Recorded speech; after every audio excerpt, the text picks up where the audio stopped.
think winter has become my favorite season here. That's when you get those dramatic views. Brings out all the colors and the gray pops, and it just, I feel like it's kind of like Mecca or the center of the universe. It's not a fluffy place to come. It's not a feel-good, boost your ego. It's just like you get a beating.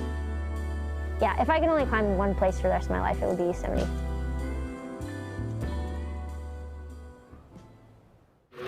Since 1966, we have viewed walls not as obstacles, but as opportunities.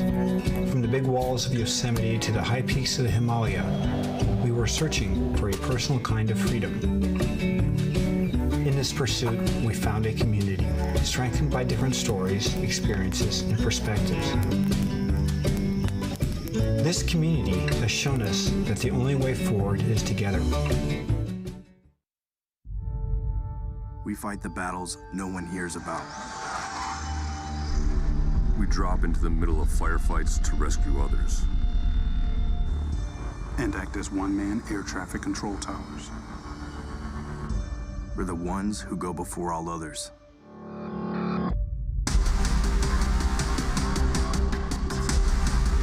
Join the fight.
Welcome to the USA Climbing National Team Trials presented by YETI. We are in Memphis, Tennessee, where the best climbers in the country have gathered to compete for a national team spot after over a year away from competitions.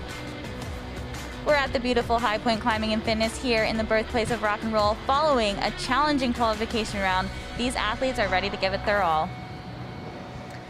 We're back for the semifinals of the women's lead and the men's bouldering. I'm Megan Martin alongside Alex Johnson, and the theme of difficulty here this week is what the route setters are sticking to. We've seen it in every round so far, and I think we're going to see it again here in the semifinal. Exactly. Both the men's bouldering round this morning and the women's lead round, I think we're going to see some really hard climbing. We want to prep our climbers as best we can to go overseas and compete in World Cups, and the setters are really sticking to that this weekend. Let's go ahead and take a look at those start lists for the women in the lead today. A lot of familiar faces, specifically Natalia Grossman is in that first place spot going into the semifinal round. A lot of the other athletes from bouldering and speed that we've seen podium are also in this round. So it should be a really good fight to get into that top 8 and make it into the final tonight. It's been cool and exciting to see several athletes across all 3 disciplines. I wasn't sure if we were going to see that this weekend. And let's go ahead and take a look at one of those athletes that we mentioned a second ago, Natalia Grossman. She won the bouldering discipline, and she did qualify in first in the lead today. And she's just really showing no signs of slowing down. She's been on a tear, and it's really cool to see all of the training that she's done in the last year really come together and pay off here. And remember that later on, after the women start in 30 minutes, the men will start their bouldering round, so we'll have both disciplines going at once. So let's get this climbing started, having a quick look at the route. And the women just finished their preview, so we're gonna get going soon. Can't wait to see these rounds.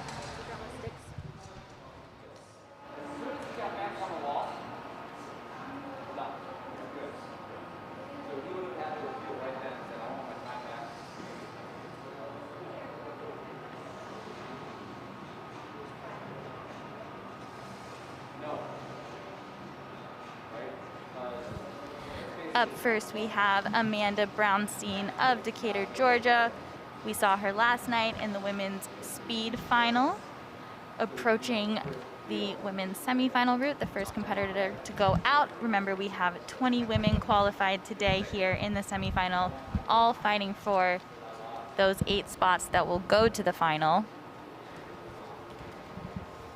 Similar to the men's semifinal lead route, very technical bottom half of this route, and it's on a vertical wall that the route setters again have made more of a slab by the use of the volumes. So we're gonna see the women moving pretty slowly through this bottom section, and a lot of the footholds that they're standing on are also dual textured, so there is a nice textured side and then a very slippery side. So Calls for really precise footwork. exactly, and we'll see that clock taking more time than normal for the athletes to be on the wall. Usually it's just a few minutes in most lead rounds, but I think they're gonna run down the clock a little more on a route like this, just like the men did. They're definitely going to be taking their time on the bottom here. A lot of room for error on a slippery slab start. Exactly. Amanda just actually passed one of the holds with her left hand that she's using right now. Is one of the few holds that doesn't have a slippery surface on it. We were talking to the route setters just a few minutes ago, and most of the holds on this route are dual textured and have that slippery section. So it's gonna make it kind of precarious for the women, and they're really gonna have to stay with it mentally the entire time so they don't make any silly mistakes.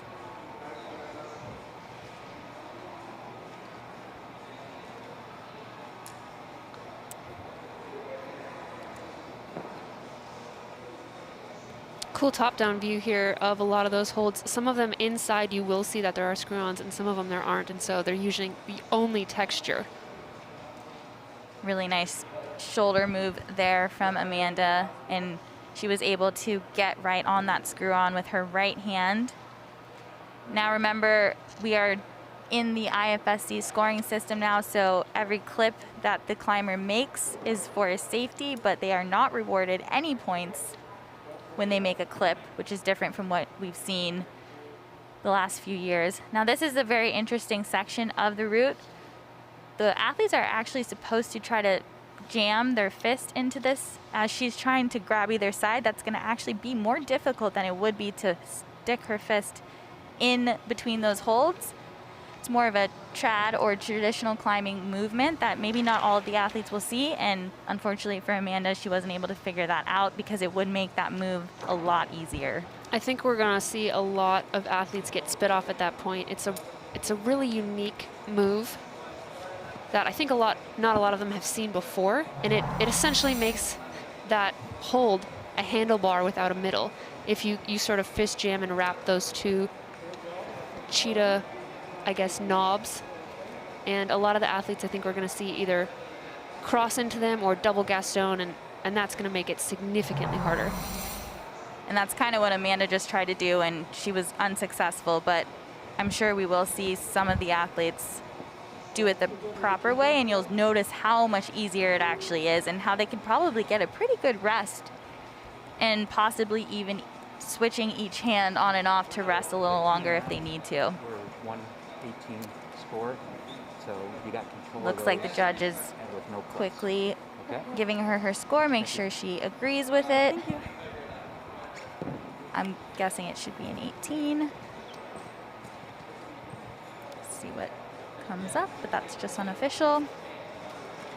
Looking at our route map, that set of holds is scored as one hold. So whether you touch the left one or the right one, and in whatever order, you still only get the 18 points. There's no plus, there's no 19. It's designed as one hold. So that's interesting.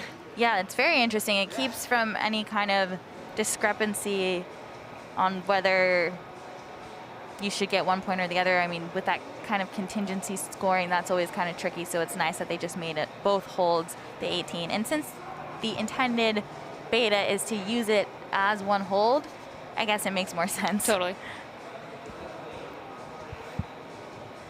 Olivia Ma's getting ready. Let's take another quick look at the route. Very technical climbing throughout. Until the very top, it gets to be a little more powerful. Still technical, but that's where the power really comes into play.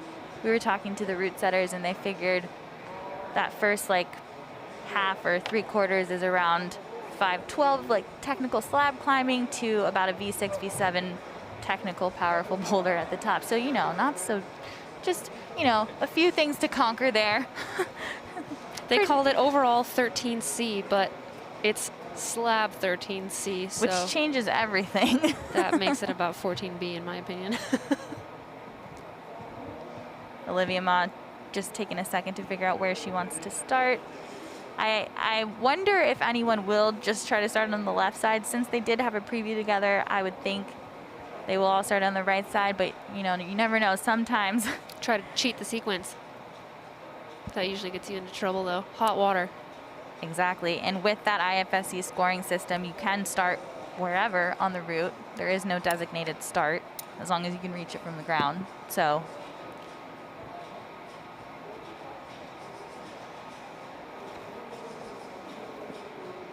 something to notice about Olivia Ma specifically is she is 15, making her one of the youngest competitors here this week. Now, you have to be turning 16 within the year of the competition, so that's what qualifies her to compete here at such a young age. But we've only seen a couple 15-year-olds. Most of the athletes have been around 16 or 17 if they are still in their teens. Not a relatively new rule, but this rule was not in effect when Megan and I were competing. Not at all. There was no age limit whatsoever in the adult category. And though I think a lot of that had to do with the fact that youth climbing didn't really exist in the way that it does Right. now. It was only one discipline, just lead. There was no youth bouldering or speed when we were growing up, so it makes sense that the rule has changed now since there is a place for youth competitions in all three disciplines. Olivia looking really confident here.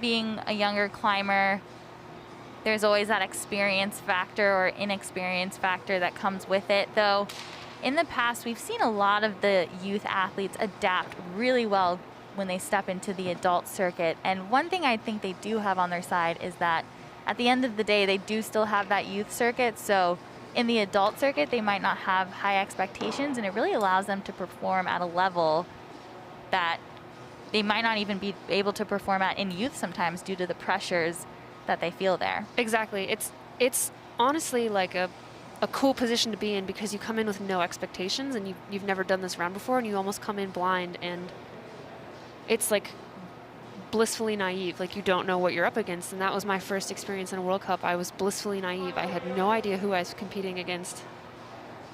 She thought about it. I know, she was definitely going for it. I think she will figure it out. She's so close. Oh. She's almost there. I wonder if her hand is just a little too small, but if she makes more was of a cool to fist. see. Yeah, it was definitely a good effort there. So one thing that move in general is kind of making the women do is they're not having that opportunity to get that motion upwards to get that plus. It kind of forces them to fall down and not up at all. So it'll be interesting to see if some of the women start to think about that if they are struggling here and try to move upward to get that plus. That plus is going to be really helpful. Important. I think this might end up being kind of a bottleneck spot here. And that upward movement is going to really It's definitely a come into possibility. play. So, oh, they did end up giving her, oh, I guess they didn't give her the 18. You know, Which she when they never just really fully stopped. Exactly. She didn't really control it or move off of it. She was just kind of fondling it. Which, in order to have control, you do need to stop. You can't just keep moving. If you keep moving, it's hard for a judge to tell if you actually control the hold or not. So consciously stopping if you're still trying to figure out how you want to use the hold is a good idea, because otherwise it's going to be hard for the judge to be able to tell if you really did get control or not, because in reality, she should have a similar score to Amanda because they were really in the same place, but because she Right. never stopped. And that sort of comes with being a more seasoned competitor. It's like fake it till you make it when it comes to control. Like, even if you're not using it, make it look like you are. 100%.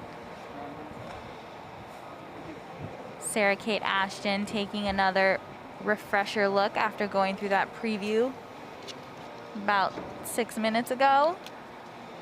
See if she can figure out that Cruxy section that we're seeing, which that section that both Olivia and Amanda were in, the route setters have been coming up with names, and this one is called Gone Noodlin', in reference to catfish noodling, because you have to stick your hand wedged between those holds, similar to when you go catfishing noodling. Catfishing noodling? Catfish noodling. Catfish noodling sounds terrifying.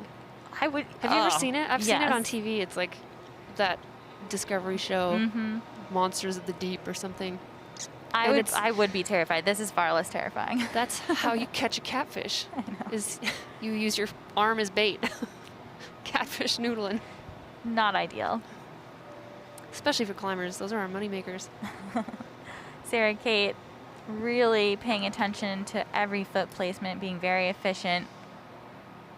She has a nice controlled rhythm going on right now. Climbing very confidently, but making sure she's present in every movement. They're really going to literally and figuratively keep these women on their toes in the bottom section here before sort of having them ramp up for that V6 catfish noodle boulder problem at the top. Very delicate foot match there because she is on a slippery part of that hold.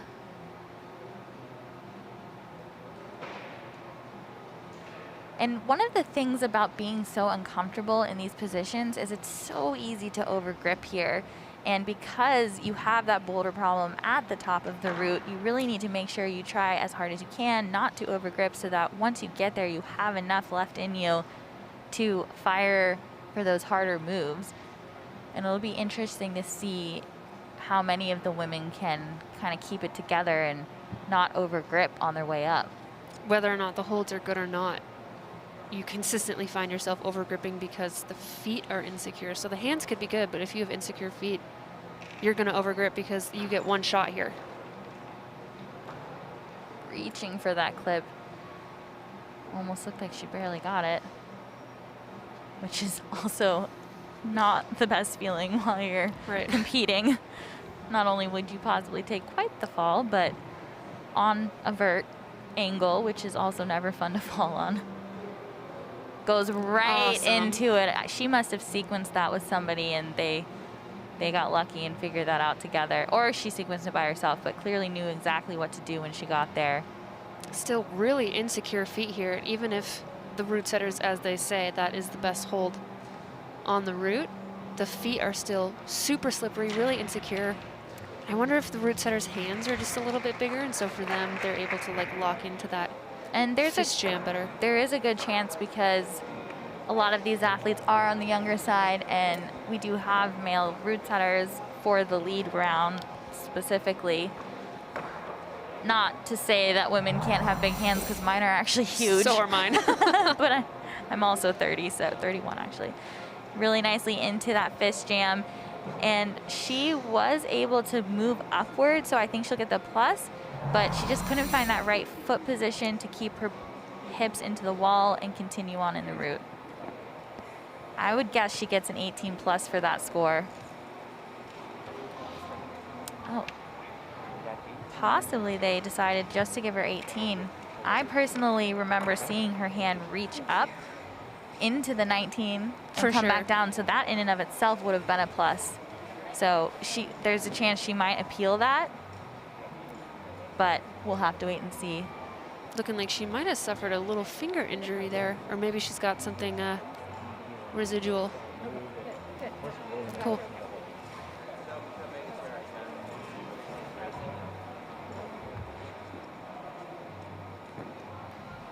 So apparently Sarah Kate actually is dealing with a finger injury that she's been having prior to this, so it just kind of aggravated it a little bit. That is never something you want to happen. Obviously, our fingers are the most important thing in climbing, and competing in a competition with a finger injury is always going to be kind of precarious.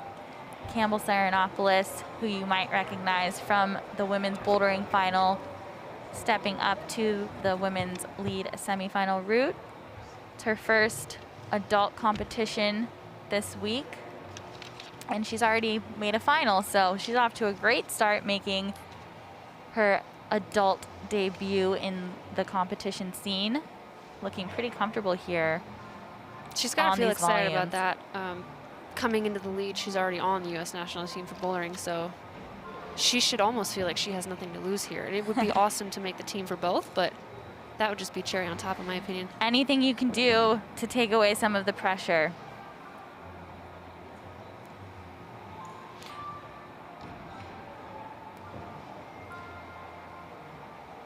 Really nice rhythm here from Campbell Saranopoulos. Confidently climbing. You would never guess that this is her first adult competition.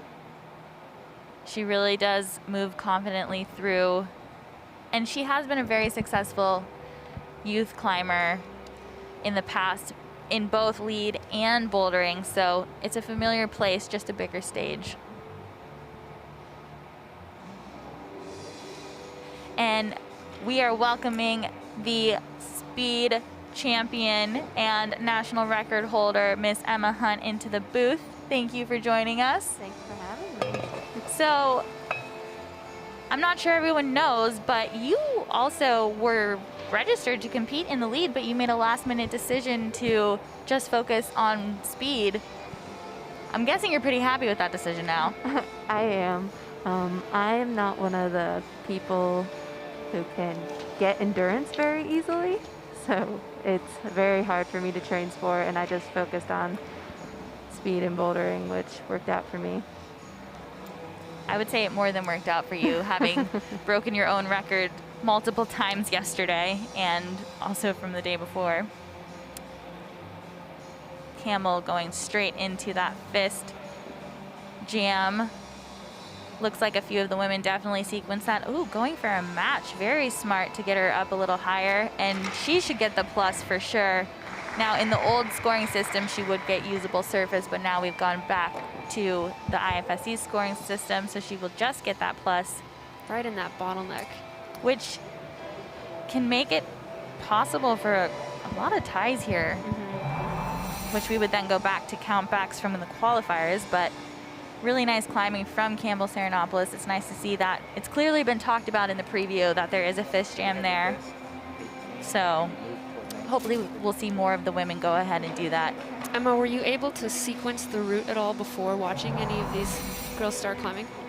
I looked at it just a little, and Did you see the fist jam? I did see the fist jam. Yes, that's awesome. Yeah.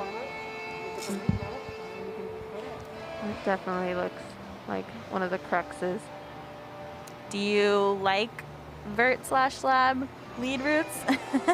I don't like slab or vertical on bouldering. So definitely not for me. Quick look at Kylie Salegi from Highlands Ranch, Colorado, getting ready to turn around and take another quick look at the route before she hops on.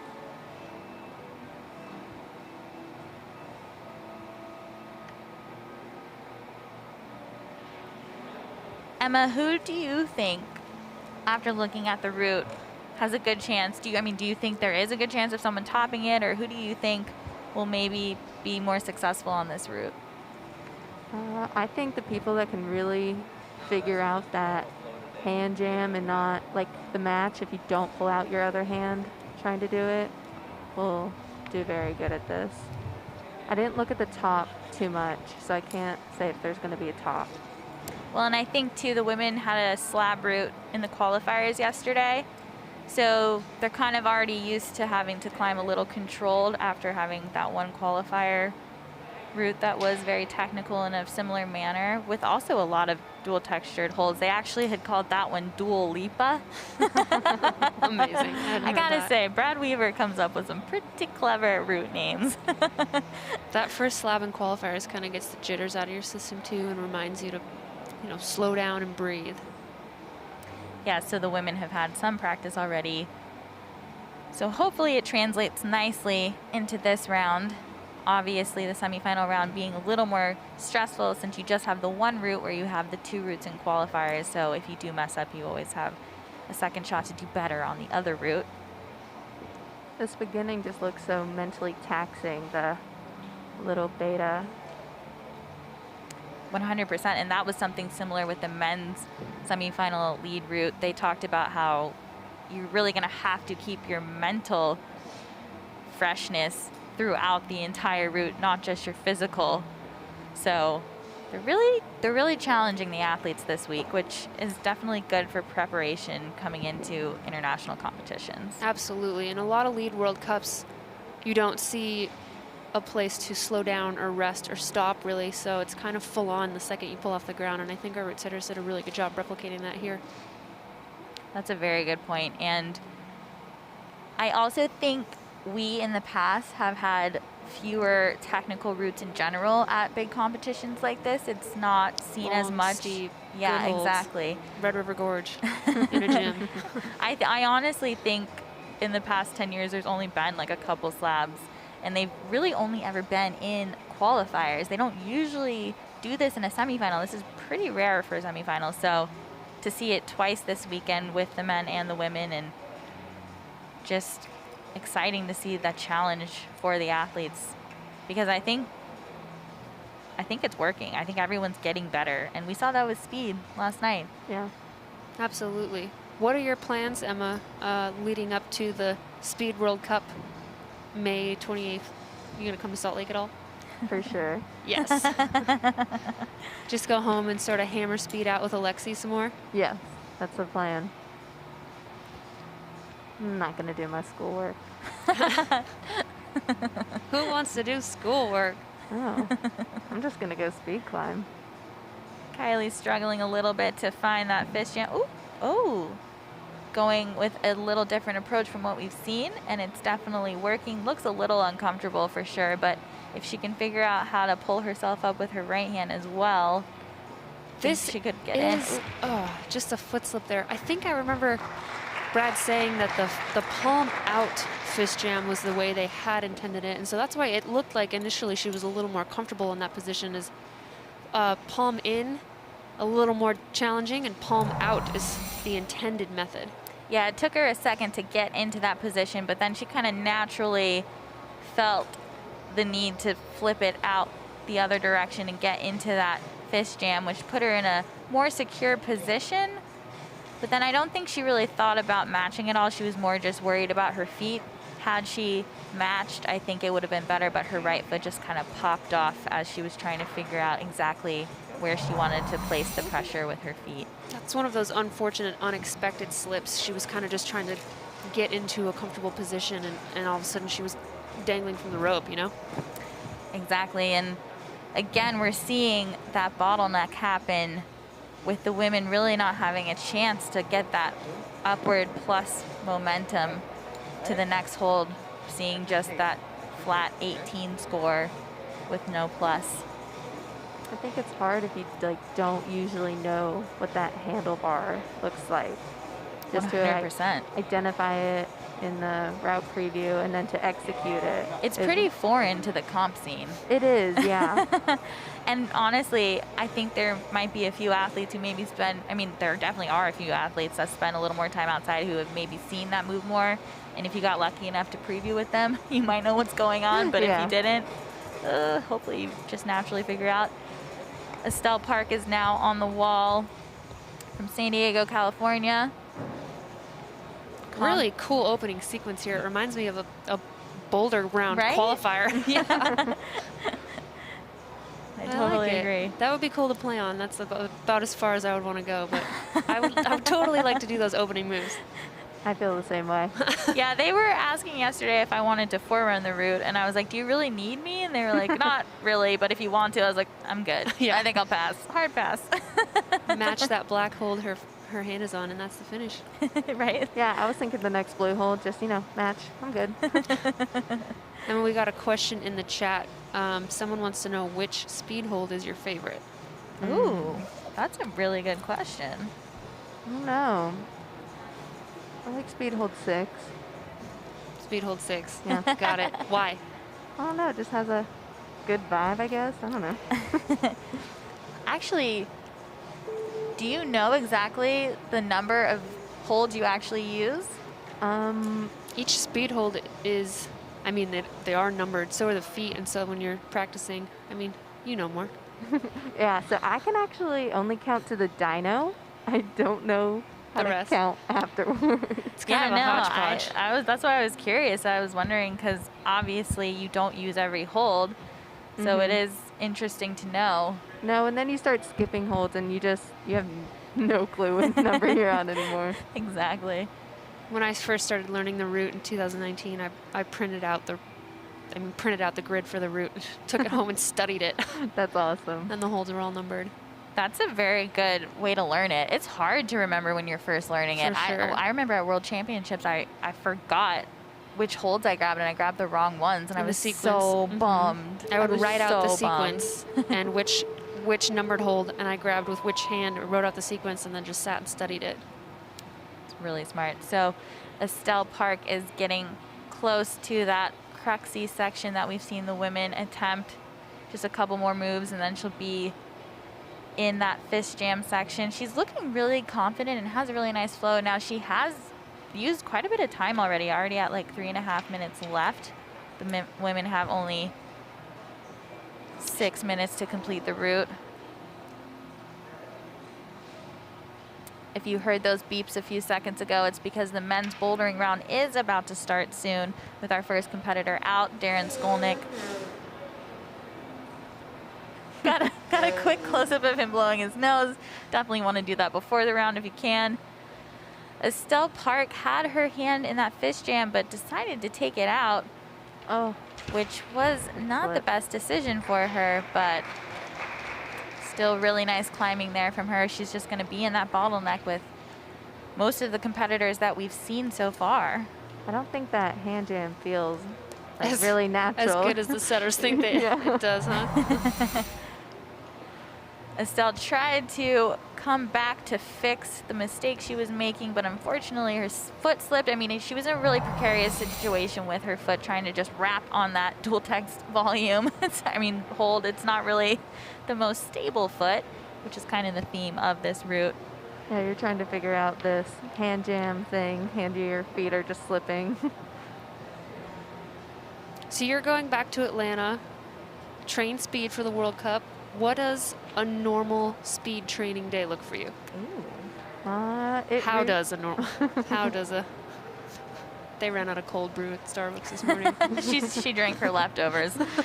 How does a normal speed day look for you?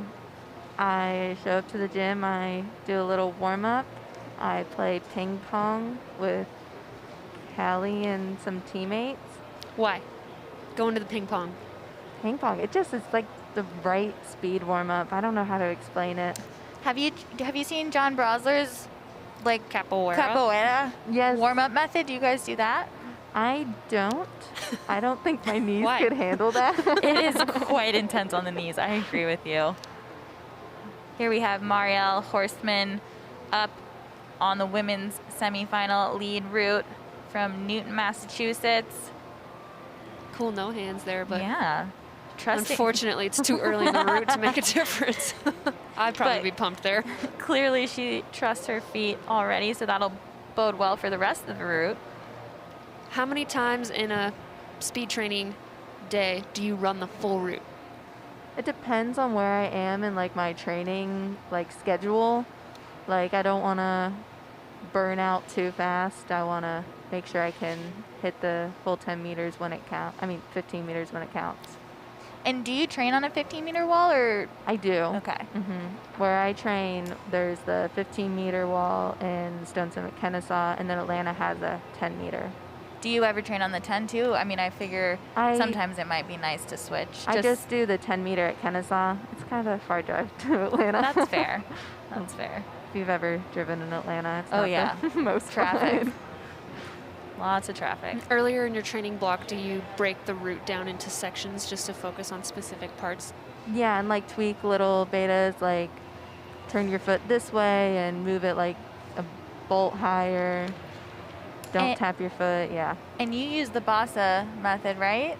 The swing left. Not the Tomoa You don't skip. use the Tomoa skip? I don't use the Tomoa or Reza. I don't skip the whole like leap. I do the small tap without Okay. the The foot. little smear in the middle. And do you feel like that is the best method for you? Have you and Alexi talked about switching it up ever, or switching to the Tomoa, as a lot of people have recently, although I do think it's better for maybe shorter climbers, but And your teammate Callie does the Bossa stab, right? She doesn't do does. the tap. Okay. She's full stab. It's very impressive. we were talking about it yesterday. We're like, woo. I tried it. I've never been able to complete that. Marielle right into this fish jam, getting a really good Oh. shake, making great use of it. As you can see, she looks a little more comfortable than we've seen any of the other women be in this position. It's Guess one- Campbell's Serenopoulos was also pretty comfortable, but There's our new high point. Yep, Marielle getting that new high point. That hand jam did not even phase her. Not at all. Let me just get a quick rest. And with that sound, the men's bouldering has just begun as well. Remember, the men will have 4 boulders to climb with 5 minutes on each boulder, as Marielle Horseman just continues to make the high point higher Trying on to this really route. keep the tension with those slippery feet is hard because we rely so much on our toes to pull us into the wall for that tension. And as soon as those feet get slippery, it's really hard to maintain that tension. And it's really nice that the route setters actually are forcing them to stand on the slippery part of the hold, because oftentimes, especially like in the gym, just regularly, you don't really have to stand on the slippery part, but here there is no other way. And we're gonna see it again with these next 2 footholds, which they were nice enough to put some screw-ons on, but they're still pretty bad holds. Darren Skolnick on men's number 1 to the right, trying to figure out how to get into this stand-up, making a good decision and turning face out here. Great run for Marielle Horseman there. She will be our new leader, and that is a new high point on the women's semifinal route. Really nice climbing from Marielle, from getting into that fish jam right away. Like Emma was mentioning earlier, it seems as though the women who get there quickly will do better on this route. And then she held the tension here really well, but just wasn't able to get her fingers back deep enough on that crimp. But that should give her a score of 31 plus, yes, which is exactly what we're seeing on the screen. So really nice high point to set there for Marielle, especially because she did come out on the early side. Tricky start here on men's boulder number 1. I do think the face out method was the intended sequence into a press. You sort of spin around 180 as you hang a one-hand lock off on that little black crimp. Able to stick it that time. Really had to take a lot of shoulder pressing power to hang in there, especially because he caught it with one arm. Nicely into the crimp. Big powerful move into that pinch. It looks like the men will definitely have to grab the pinch before they can get into the crimp. Let's take a quick look at Emma's 4th record-breaking run yesterday. Her and Kyra Condi just racing it out, both so efficient the whole time, and Emma setting a new record of 7.56.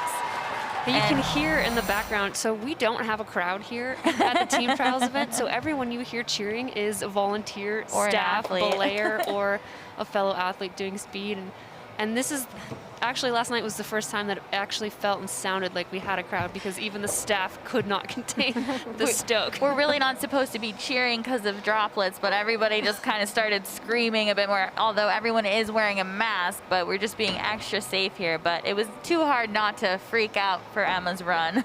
It really helped. It was actually weird in bouldering because at one point it was just like total silence. And then It's awkward. It is awkward. I was just like, is something happening? Like, Speed run replay brought to you by True Blue Auto Blaze, sponsor of USA Climbing. Oh, I really like the True Blue Auto Blaze. Is that what Tell you us guys why have you in like Atlanta? them. They just glided so well. Because that used to be an issue with other belay systems not being smooth enough for the athletes to be able to get up the wall as fast as they can. You don't want to have the equipment keeping you back from running your fastest times. Right, yeah. On the left side, we have Emma's teammate, Callie Close, on the women's semifinal lead route, looking really nice here, working her way through that very technical section as Darren Skolnick holds his wrist a little bit. Really intense pressing at the start of that men's boulder number 1. I wonder if that's starting to get to him. A lot of what we do in climbing is pulling, not a lot of pushing. And so if someone has like wrist tendonitis or some sort of wrist injury, pressing tends to agitate it more than pulling. Yeah, it's really important to get that opposition in to avoid those kind of injuries. Lots of push-ups. I'm an expert now. But you know, 2020, everyone's a medical expert. Oh, goodness. Right into that press again. And he is going with his right hand each time, so that must be putting a lot of stress on his wrist. Callie quickly into that fish jam on the women's lead route on the left side. And Opting remember, for palm in. yeah, Ooh, Darren doing a figure 4. we've actually seen most of the women. We've only seen one woman do the face out fish jam, so Oh, foot slip. she will get that plus though, so that puts her in a better position because we have an 18 plus tie as well as a just score of 18 tie. So to get that plus puts her up in second place right now unofficially. So she has no idea, but like kind of like the men's round, the scores are a little lower all around so far. Really nice execution here. She had that hold. She just had a foot slip. Had she not, I think she would have definitely had quite a few more too. moves in her. She looked calm and like, yeah, she still had some gas left to give. That's got to be frustrating. Now we I have hate that feeling. Stefan Fellner on men's number 1 trying to figure out this tricky start. Now with a start like this, you do have to take the time to figure out, okay, am I going face in, face out? Because over the time period of doing these comps, you start to see a lot of the similar movements. So you want to try to recognize as fast as possible, since you do only have 5 minutes, what you do. I mean, the amount of times you look at the wall and you're like kind of turning back and forth before you even get on to figure out, is it face in, face out, feet Right. first? I don't know. And usually you have the crowd to read. Sometimes they cheer more when you start doing Don't something give away all right. your secrets. And it's quiet if you're doing something wrong. If no one's cheering, you're not doing it right. Stefan looking really strong moving in to this next section. Needs to get up on the pinch, does it smoothly. And cut that foot. Yeah, that was impressive. That's a bad foot. Oh, Yeah. interesting. Choosing to wrap that crimp instead of trying to get his feet up and stand up into the volume. I wonder if they'll give him that zone. It's hard to tell from here, but I think the zone is on the blue pinch. I honestly can't tell. We'll need a close-up with the camera at some point to see if the tape is touching the hold on the volume Or the block. or just the block. It's still really, this angle is just really hard to see. And honestly, from the ground, I couldn't tell when we were looking at it. Oh, it looks like it's on the hold.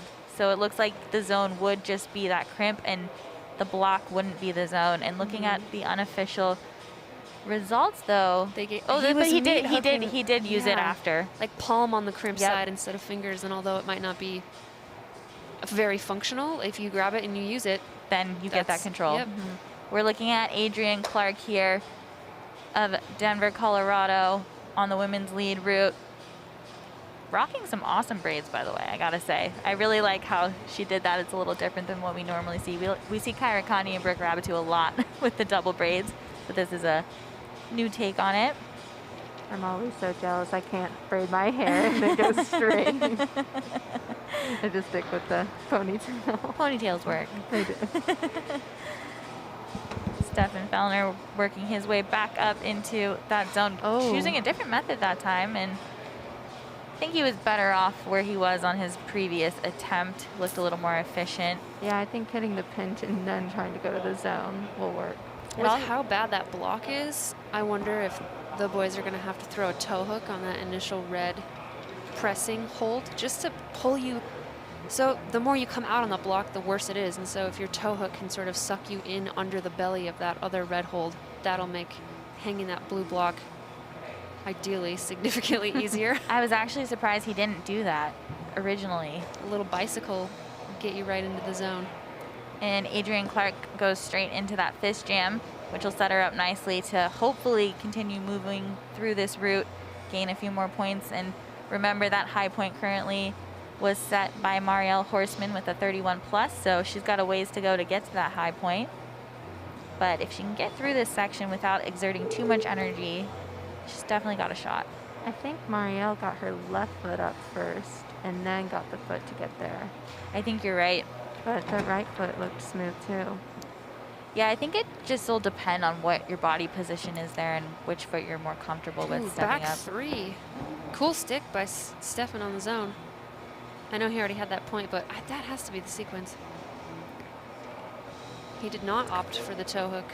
It's kind of a brutal boulder to start with. That's a lot, and we've seen both men now be grabbing their arm in different ways because it is so strenuous, and it's kind of hard right out of the gate to be putting that much pressure on your forearms and fingers. Right, and then after that round, you're pumped leading into the next 3 boulders, you know? Yeah, right. Really nice climbing there from Adrienne Clark. Wasn't able to get to exactly where Marielle Horseman was, but in that second place spot currently with a score of 24. So I'm sure once she sees that, she'll be happy with that.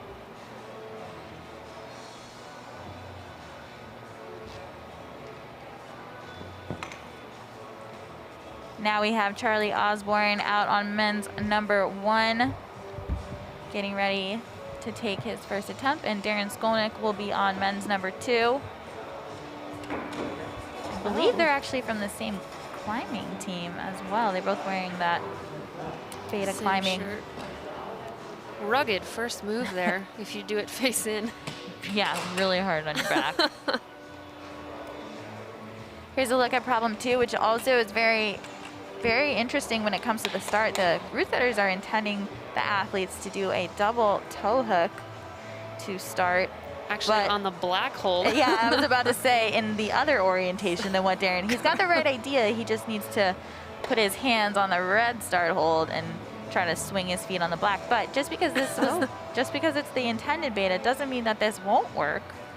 Right beta, wrong beta. Orientation. Right beta, wrong beta. I mean, there's a chance he can make it work. It just will be a lot harder, and he is a little on the shorter side. I'd be interested to see if a taller climber.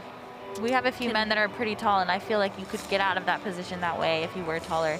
Here we have Emily Herdick of Boulder, Colorado, working her way into the lead semifinals route, and Charlie Osborne on the right.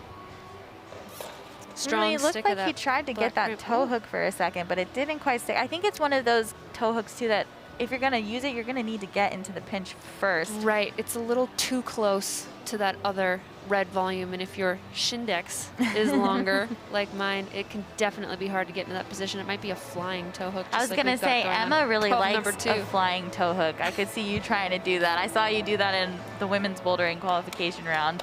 I did. I was very proud of that. It's impressive. Again, Darren is trying to go with his feet to the red hold. He hasn't tried the other orientation yet. He's kind of got a little tunnel vision here. It looks like this way you're not going to be able to reach the next hold. Right, for sure. Get out of it. So every time he pulls off the ground here to swing into that toe hook, it is an attempt. So he is racking up attempt after attempt against him now. But if he doesn't get to the zone here, I guess it doesn't matter. So those attempts won't count against him. So there's a chance actually sometimes that maybe not getting to the zone could help your score if you did take so many attempts, as long as you top later. It's hard. It's hard here because I've been here. You get kind of stuck in this tunnel vision approach of this is the right beta. This has to be the right beta. There's no way that this could go differently. And then you get sucked into trying something over and over again. And you finish your round and you sit down and watch and it's like head slap, you know? Why didn't I think of that? Why didn't I do that differently? Or you happen to catch a glimpse of somebody else when you're on another boulder later and you're thinking, ugh, I missed it. Right. Emily not able to fully figure out how to get into that jam. She had it sort of for a second, but I don't think it was comfortable and she didn't fully commit. Also, when you're making a fist, sometimes you have to flex your fist to make it bigger. And I think that activation, yeah, I think that activation is something that maybe not all of the women are familiar with. If you don't do a lot of crack climbing or trad climbing, it's not going to be your first thought. So Emily will walk away with a score of 18 points, putting her deep into that tie. No, I know I've personally only seen the hand jam a few times, and I've only actually seen it on bouldering. I've never done it on sport. Yeah, she was more so trying to like wrap that left jib and then decided to just fully move it back over and then try to get back into the jam, but she did it dynamically, which could work, but you'd really have to be flexing your fist to make it work, and it's a little risky. Really creative use of holds and setting from the lead route setters there. Here we go. That's it. Get those gears turning, buddy. Come on. He's got the hands right, but now he's thinking, how do I swing my feet over? Now he has to get into the black hold to establish still, so he can't keep moving. He had the right idea, but couldn't quite figure out how to swing into those double toe hooks. So with this new IFSC rules adoption, you can use different, this is going to be hard to explain. You can use different sections of, as long as you don't touch other holds, you can use the other start hold and sections of the wall to establish. So he could get on all 4 points on one start hold and then go back with 2 points of his body, 2 limbs, and touch the other start hold. So you don't have to start in that position. You can get yourself up using a different start hold on the wall and then get yourself in that position. And so that's a new rule that we've adopted here at YETI Climbing, and it definitely proves for interesting and complicated start positions. I think you explained that perfectly. I know you were worried, but that was great. It is confusing. Sounds like your coffee kicked in. Stefan Fellner quickly realizing that he needs to start and swing the foot, but now taking a step back and seeing if he can maybe get into a starting position without doing it. Long reach. Ooh, nice that'll tap. count for sure. I mean, it doesn't set you up quite as good, but this is actually what I thought could happen, especially with some of the taller athletes. So this next move is very dynamic, and you actually have to jump to the zone and the volume at the same time. Wow, he read this so well. Yeah. And with plenty of time left on the clock, he definitely has a chance to make that move stick. It's one of those dynamic moves that is more learned, so the more you do it, the more likely you are to stick it. And his method of the start might be a little more difficult than what they intended, but it doesn't look like it should zap your energy too much. That was a great first go for him to figure out the start like that and then get all the way up to the double. He did not get points for the zone yet, but I imagine he will. On the right side, we have Dylan Barks, and on the left, Taya Wolf for the women's lead route. She's working her way through that slower technical bottom section of the route. And Dylan Barks suffered a really unfortunate mishap in the lead semifinal for the men. He is a very good lead and boulder athlete, so I'm sure he's looking to make it up here in the bouldering round. Stefan taking a different approach from his original beta, which is it's weird because it worked the first time. So exactly. And I was about to say, like, it might actually not be a bad idea. Like, there's props for creativity, but if you're close in one method, it might be a waste of an attempt to switch it up that much. I agree, but there is always that chance that you forgot exactly what you did to get there. For sure. Though when it's at the start, I feel like it's less likely, but... Surprising me that Dylan is trying so hard to start face in. He's a pretty seasoned competitor. He did World Cups with us in 2019. And Ooh, getting the wrist in there. oh, wow, Taya. Really going for it with Gross. the jam. As she cuts off the circulation too. You can see her it getting fingers. a little yellow Oh my right there. goodness. But hey, It's it's working. working for her. She's See if she getting can up get out the of it. root. Ooh. Ooh. Yikes. Ouch. Yeah. And that's exactly what you would be worried about. Oh, yeah, Hopefully that's it's a not bleeder. too bad, but yeah, it looks like she's definitely bleeding.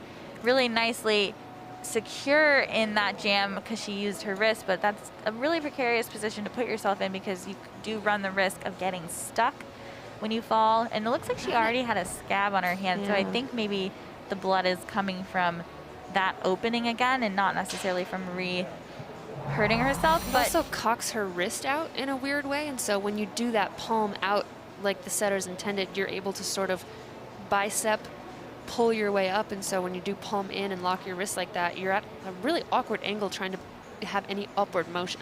That's exactly true. And that put Taya in 3rd place currently, so we'll Not see what bad. happens, but that gets her out of that bottleneck, which is really helpful given the current standings. Absolutely.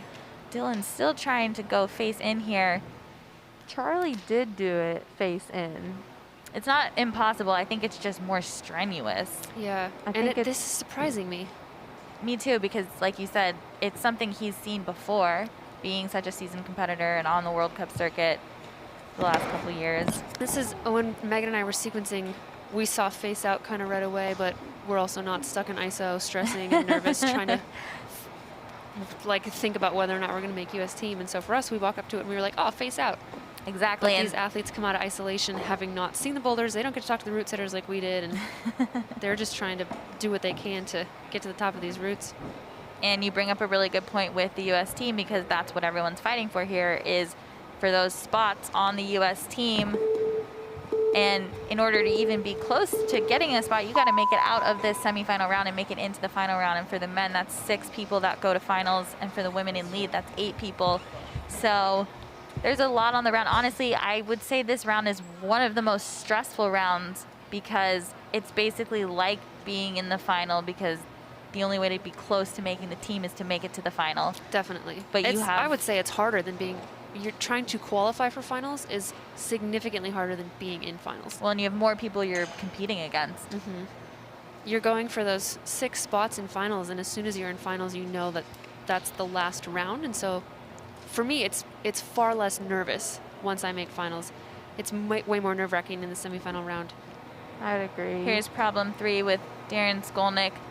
Also, another boulder where face out is the way you want to start because that foot he's going to, if he does get on it, he's going to have to figure out how to match his feet to get over to those dual textured volumes afterwards or do it dynamically. It'll be a really cool sequence to watch if someone does start face out because you're starfishing, facing the non-existent crowd, and then you sort of whoop, like closing a door. Yeah, like it's a spin 180 movement that he's going to do, but that is the intended beta, and it'll make it easier for him to get to those volumes. Landing his foot on the froggy lips over there. On the left side, we have Quinn Mason working her way up that technical section. And she had a pretty disappointing bouldering round for herself. She was in bouldering national finals back in 2020. She placed 6th, so making that bouldering team was definitely something that she wanted to do here, and she was unable to do it. Now, she should still have a shot at competing in those Salt Lake World Cups because of where she placed, but making the team is the overall goal. So that's 5 spots technically that are available because the 2 Olympic qualified athletes will get to be on the team because they already are, plus the 3 top ranked spots from this competition. Right, and this is not a national championship, so we don't really crown a champion here. There's no prize money, I mean, you get a trophy, but the goal of this event is qualify for the team. You don't get a title, you're on the team. These are the team trials, not the nationals. I got a Yeti cup. I was pretty psyched about that. Correction, you do get a Yeti cup as well. You win a prize. There are prizes involved. Quinn Mason just chilling in that fish jam. Now, this is an athlete that does actually spend a lot of time outside, and her parents are also climbers, so not surprised that she did figure out that beta. nicely through. Did it really smooth. Really smooth. Yeah, that looked great. She also looks really fresh still, which is nice to see. And again, like we were saying, she definitely is trying to make up for the mishap that happened in bouldering and make that team here in the lead discipline. And she's a good climber and a good all-around climber, and often we see really strong athletes or really technical athletes, and Quinn is one who's both. On that right side of your screen, you're seeing that Darren Skolnick did get past that beginning section of men's boulder number 3 into the zone, which is really good progress for him. And he did choose to use the face-in method and not facing out, which is what the route setters did intend. It's great for him getting some points on the board here. Definitely. And his method is a little more dynamic and coordination involved, which is really cool and not surprising that he thought that way, because that's something that people expect in World Cup style competition. So That's also Darren's like style. yeah, exactly. He's a little more of a dynamic climber, I feel like. Which is why climbing is so cool. You see so many different styles, and just because things are done one way doesn't mean that everyone's going to do it that way. And I mean, as you've already seen, the route setters have something intended, but oftentimes athletes will break that beta and do something different. Quinn really getting close to that high point section of the route that Marielle Horstman put up. And we see Lucas Odie on the right, quickly trying to get to the zone with just 25 seconds left. Trying to put some points on the board. Quinn fighting. Ooh, a little slam there. Looks like it's most likely going to be a tie with Marielle Horstman's high point. But really nice climbing for Quinn Mason. I'm thinking she'll get a 31 plus for that, as she really fought to jump to that 32 hold. And it looks like she is getting that 31 plus. You really saw at the top of that route how stressful those tenuous, tensiony movements were. You could see her fighting with every inch of her being. Right, it almost looked like the pump sort of came in like a semi-truck all of a sudden, you know, like she was really smooth and calm leading up to it. And that happens to me too. Like I feel amazing, and then I do one hard move and I get so blasted that I just like explode off the wall like the sail cat. I do the same Sail thing. cat. A look here at Joshua Muring, another one of your teammates. Mm-hmm.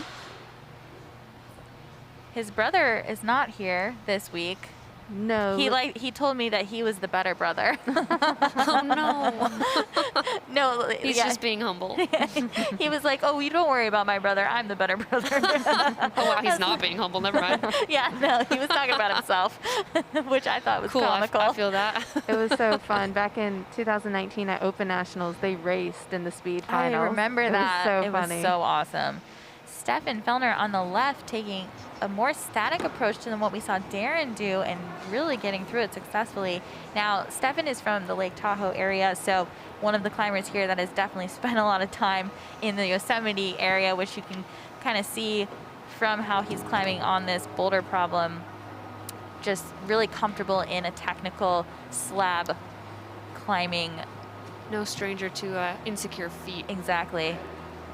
This is far more secure than climbing in Yosemite. No kidding. Huge crash pads and not mossy top outs. Didn't really get nice the go height there. there. It seems like, yeah, he was a little short, and then when we watched the athlete before him go up, he peeled out from the wall a little bit, so they're going to have to get the height while also staying really close to the wall, and when you try to do that dynamically, that's not always very easy.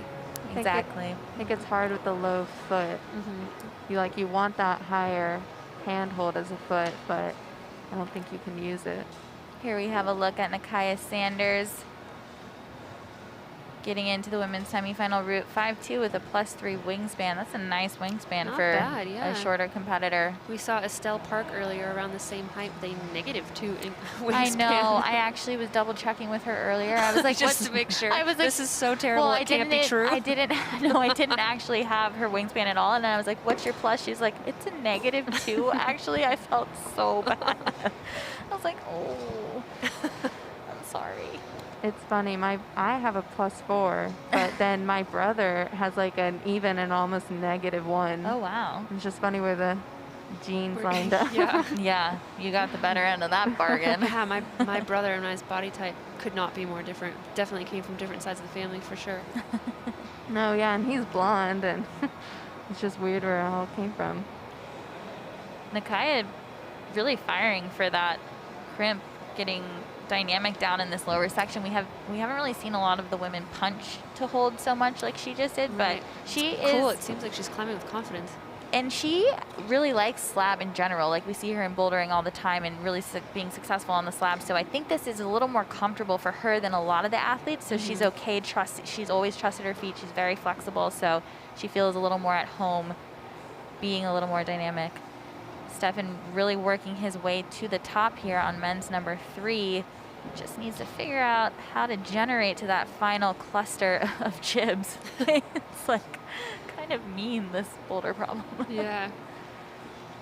Nope, that's not gonna work. You gotta get that foot up. I wonder though, because we have a couple athletes that are really tall, I wonder if they could actually.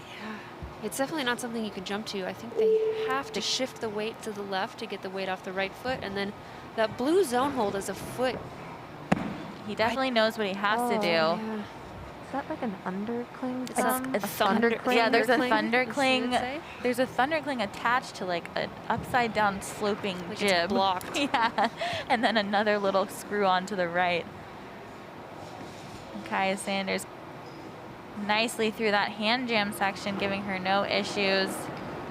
Trying to work her way up into that high point area as Dylan Barks tries to figure out this really difficult coordination jump onto some really nasty, slippery, slopey holes. We were talking to the head route setter in the bouldering, Nico Klubja, earlier, and I was like, those look really slippery and soapy. And he was like, yep, they are. The texture is not great. It's not really there. Nice run for Nakaya here. Really nice climbing by That Nakaya got her out of Sanders. the bottleneck, and at this point, that's what you need. And also above Adrienne Clark with that plus, because she had that upward momentum. So it's putting her in a really nice position right now in 3rd place as it currently stands with a 24 plus. So she'll be really happy to see that. I do think the pump just kind of hits you right after that hand jam, and you're trying to move on those crimps and the dual text feet. Hey, you go from sort of calm walking to all of a sudden needed to like really, you have to rev up and start pulling, and that sort of, you warm up for certain things, and then you sequence the route, and then you warm up for different things, and you come out knowing that you have to sort of be tippy-toeing up the slab, and then all of a sudden it's full on and you're pulling again, and you have to get in the mindset, not just for the mentality, but also like remind yourself you have to do some physical stuff here. It's not slab the whole way, and so getting up to where you have to pull is sort of, yeah, it kind of slaps you in the face. Yeah, Yeah, personally, I kind of just start to panic a little when the pump sets in. I was going to say your heart rate can start to race. I get the pump brain, and you're just like, oh, I could go left hand, it's fine. Lucas Odie taking that approach that Darren Skolnick had earlier in the round, trying to start in the wrong orientation. We'll see if he makes any adjustments here. And on boulder problem number 1, we have Quino Francia. He did well in the round yesterday. I remember He did. peeking over. I was watching the women's lead route. I peeked over, and he was high up on men's number 3, which Did saw not no get top. tops. Right. I think he got the zone, which was Men's number up with the 3. best of the best.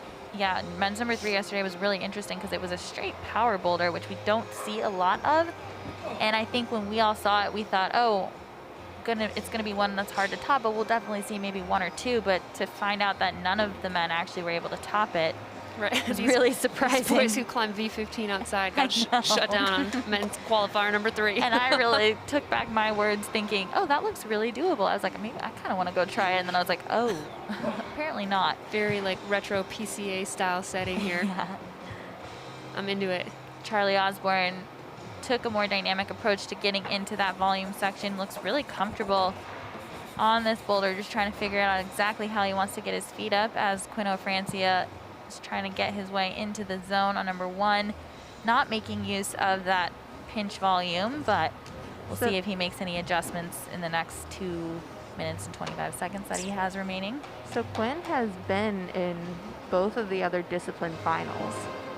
He was in the sport and the speed finals. I don't know how he's still climbing. Yeah, I know. They have to be really, really exhausted.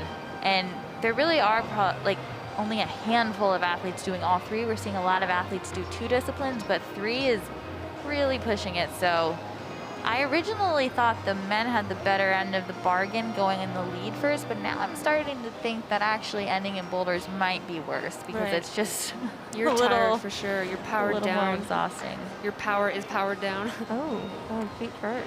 That's not a bad sequence. A good idea. He could turn it around. And we're not seeing the women right now because they are in a brushing break currently. We gotta take a break to clean all of those holds to keep it nice and fair. That really was awesome. nice. That was sick, actually. Yeah. And that'll give him the zone. And I think that could be a good way to do it if he can just not cut his feet as many times. It could be a good method to continue on. It doesn't look that much more difficult than the intended beta.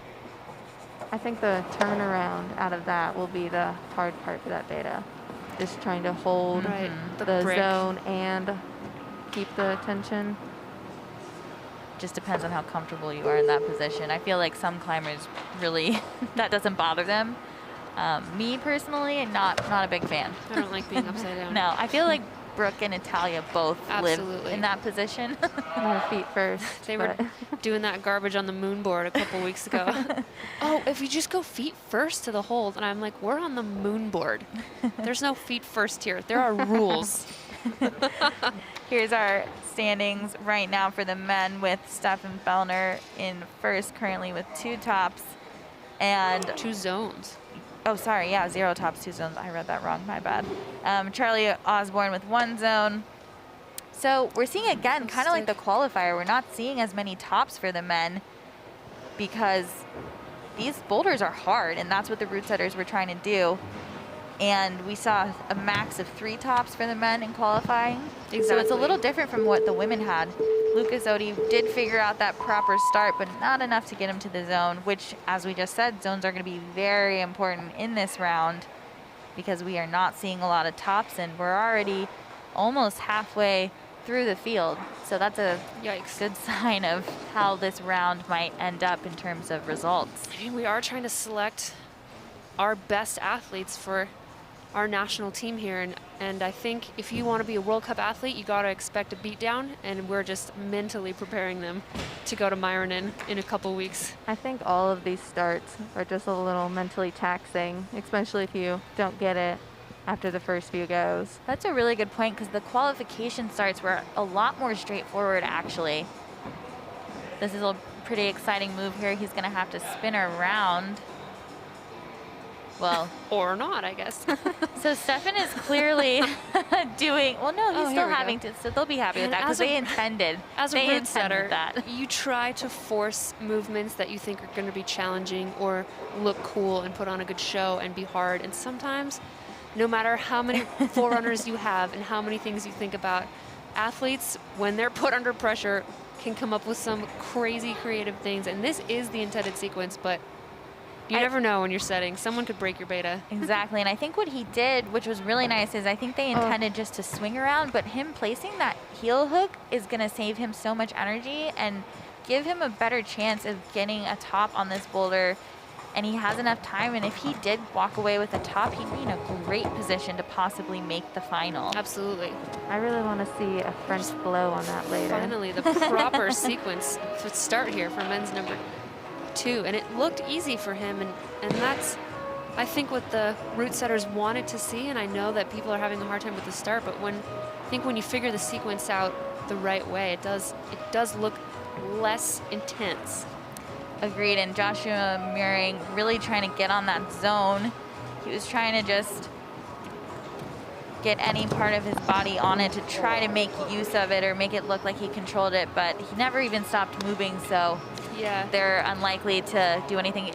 When you do show control, it has to be for like a second and a half, 2 seconds, so you really need to make sure you stop. I remember not getting control of something because of that, and that cost me a final. And that's a new rule. Do you remember team that? trials.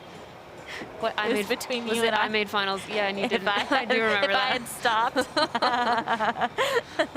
And you were like, I was gonna appeal, but because it's you, I guess good luck. I was like, thanks, friend. Stefan Fellner back up into that section, approaching the zone hold. Going to use that heel hook method again, which I think is really smart to save energy on such a steep boulder. It is really hard to have the steepest boulder as your last boulder in the round. And the men did not get to preview the semifinal round, so they don't know what's coming up next. They know just from the qualification round how the angles go. So it's important to save energy. It looks like that. Honestly, I didn't think this last move would be so crazy, but you really are gonna have to rock up to get into that Gaston on the finish hold. His heel is above his head, so he can only pull so far with it right there. He needs to I think heel on the volume and not on the yeah. actual hold. He needs to back it up a little bit to kind of give him some better leverage to get into really it. close there. I also think though, heel hooks like that and like rocking over like that, it's pretty hard when your legs are a little longer, and it's a lot to do with the hip flexibility, which we saw with the women's round on one of their boulders. They crush their heel hooks for sure. Yeah, heel it's hook, high rock definitely over. something that the women are really good at. Joshua Muring taking another attempt here, see if he can figure out this coordination move. It is a dyno. It's a double-handed dyno, and we've seen a few people try it that way, but I wonder if it feels insecure to sort of jump out of that position. Ooh, Because a lot of them try to go static. fancy Good save. footwork.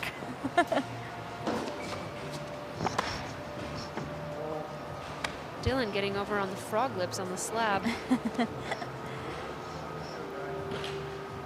Here comes Nice that into that insecure zone. foot sequence. And a lot of the guys are trying to sort of stand up straight to it, and I think that's sort of what peels their upper body back and makes them, it's not so much a barn door, but just sort of peel out, like you saw how his head and his upper body were sort of pulling out. And with those holds being as small and bad as they are, you want to stay as close to the wall as possible. And this move reminds me of the move that Kyra did on top of her slab, the drinky bird flag. Yes. So your left foot goes out to counterbalance, and that keeps your upper body closer to the wall.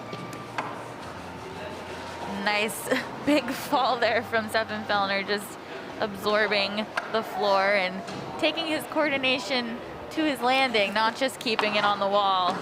I'm always impressed on how these younger athletes fall. I feel like as I get older, I pay closer attention to how I'm getting off of boulders. We bounce more and roll less, I think. Yes, very true. I personally was not known for being a good faller. I was kind of limbs going everywhere.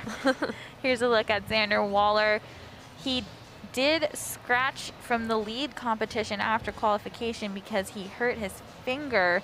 He had a little pulley injury that happened, and he still decided to compete in the qualification round and was able to get through it and get into this round. But he does have an injury that happened only a couple of days ago, so we'll have to see how he works his way through the round. I'm interested to see. I was wondering about this heel hook on men's number 2 on the start. If you could maybe Like keep pull the around heel and squeeze. Yep. Yeah. I think it could be possible. I think for some of the athletes, they'll be a little too low on the volume in the zone, but if you're a taller athlete, you might be able to make it work. Because I think that heel will keep you in if you're squeezing in between the zone and the volume. Gives you one more thing to oppose as you're sort of squeezing those two, like compression slopers around the corner. You can see that Lucas Odie is on men's number 3, getting ready to try to get out of this zone section that we've seen a lot of the men struggle with. They kind of are struggling with the start less now. Yeah. And mostly just this finishing section of the slab as Xander has to hold on to that crimp with his bad finger. That makes me Same. freak out a little on the inside. Grimacing over here for him, but Strong work with the pinch, getting into He's the in a- bicycle here. Little hop. Nice. I think they'll give him zone for that. I know it's Yeah. only his thumb on it, but he controlled it and moved his feet. they should definitely give him the And zone it's- for that. I'd be really surprised if Here they we didn't. are back on the women's semifinal route. We have Maddie Dennis.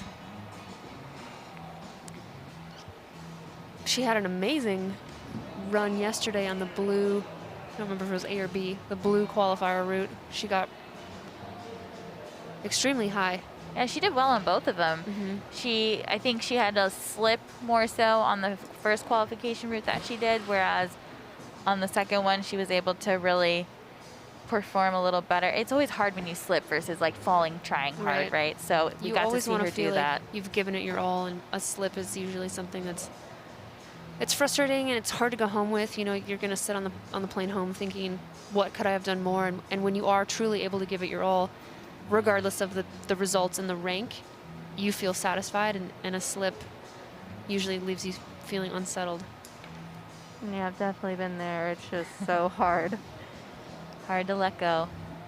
Looks like Quinn's gonna try that heel hook method. It could work. Rad. I am worried about quick, I think. Yeah, I'm also worried about getting stuck in the heel after, having to like kind of move out of it with those holds still being pretty bad. But it's definitely a good option, and in a 5-minute round, you gotta make use of those options. Not sure if Lucas was just looking at the clock or he kind of turned backwards. Look back at it. Maybe he thought so. Maddie looking really smooth as she starts to approach that first Crux section of the women's lead semifinal route, as Lucas Odie tries to set up and stick this move that we've seen the men struggle with over and over again. I think it's so hard because you have to kind of dead point to it, and it's such a small hold, it's hard to hit it right in the right spot. Slow pistol squat approach might be the method, which would really hose me. And I agree, like slow pistol squat, drinky bird on the way up. That's the method. That's gonna be the new takeaway from this, is the drinky bird. we should have a little meme that they see in case you don't know what the drinky bird is. If you know what it is, you know what I'm talking about. Maddie Dennis really getting through that section nicely and looking to put some more points on the board. Now the high point is still for the women, set by Quinn Mason with a 31 plus. Her and Marielle Horseman have the same score of 31 plus, but because Quinn qualified ahead of Marielle, she gets that higher ranking point right now because we go back to count backs. It's exciting to see these women finally getting up high on the route. It was a little stressful with the early bottleneck there, and that's never what the route setters want to see, and I know that they were probably internally freaking out too. Yeah. Maddie looks really good, honestly, really taking advantage of that rest. It's really the last time she's gonna be able to rest because it gets really tensiony in this next section. You're kind of fighting that barn door the whole entire fight time. Here. You can tell she's pumped. Her arm is out. She's chicken winging, and she's still fighting through, and that's a really impressive skill to have. Like Emma was saying, sometimes you do a move that just gets you bricked, and there's a pump that you can fight through, and there's a pump that you can't. And anytime you are able to fight through and do one more move, you know, it's super important. Really making use of her flexibility here. That foot kick out is actually one of the cruxes in and of itself, and she did it in a really controlled manner and just kept shifting the hips back and forth to find that position that would keep her more stable.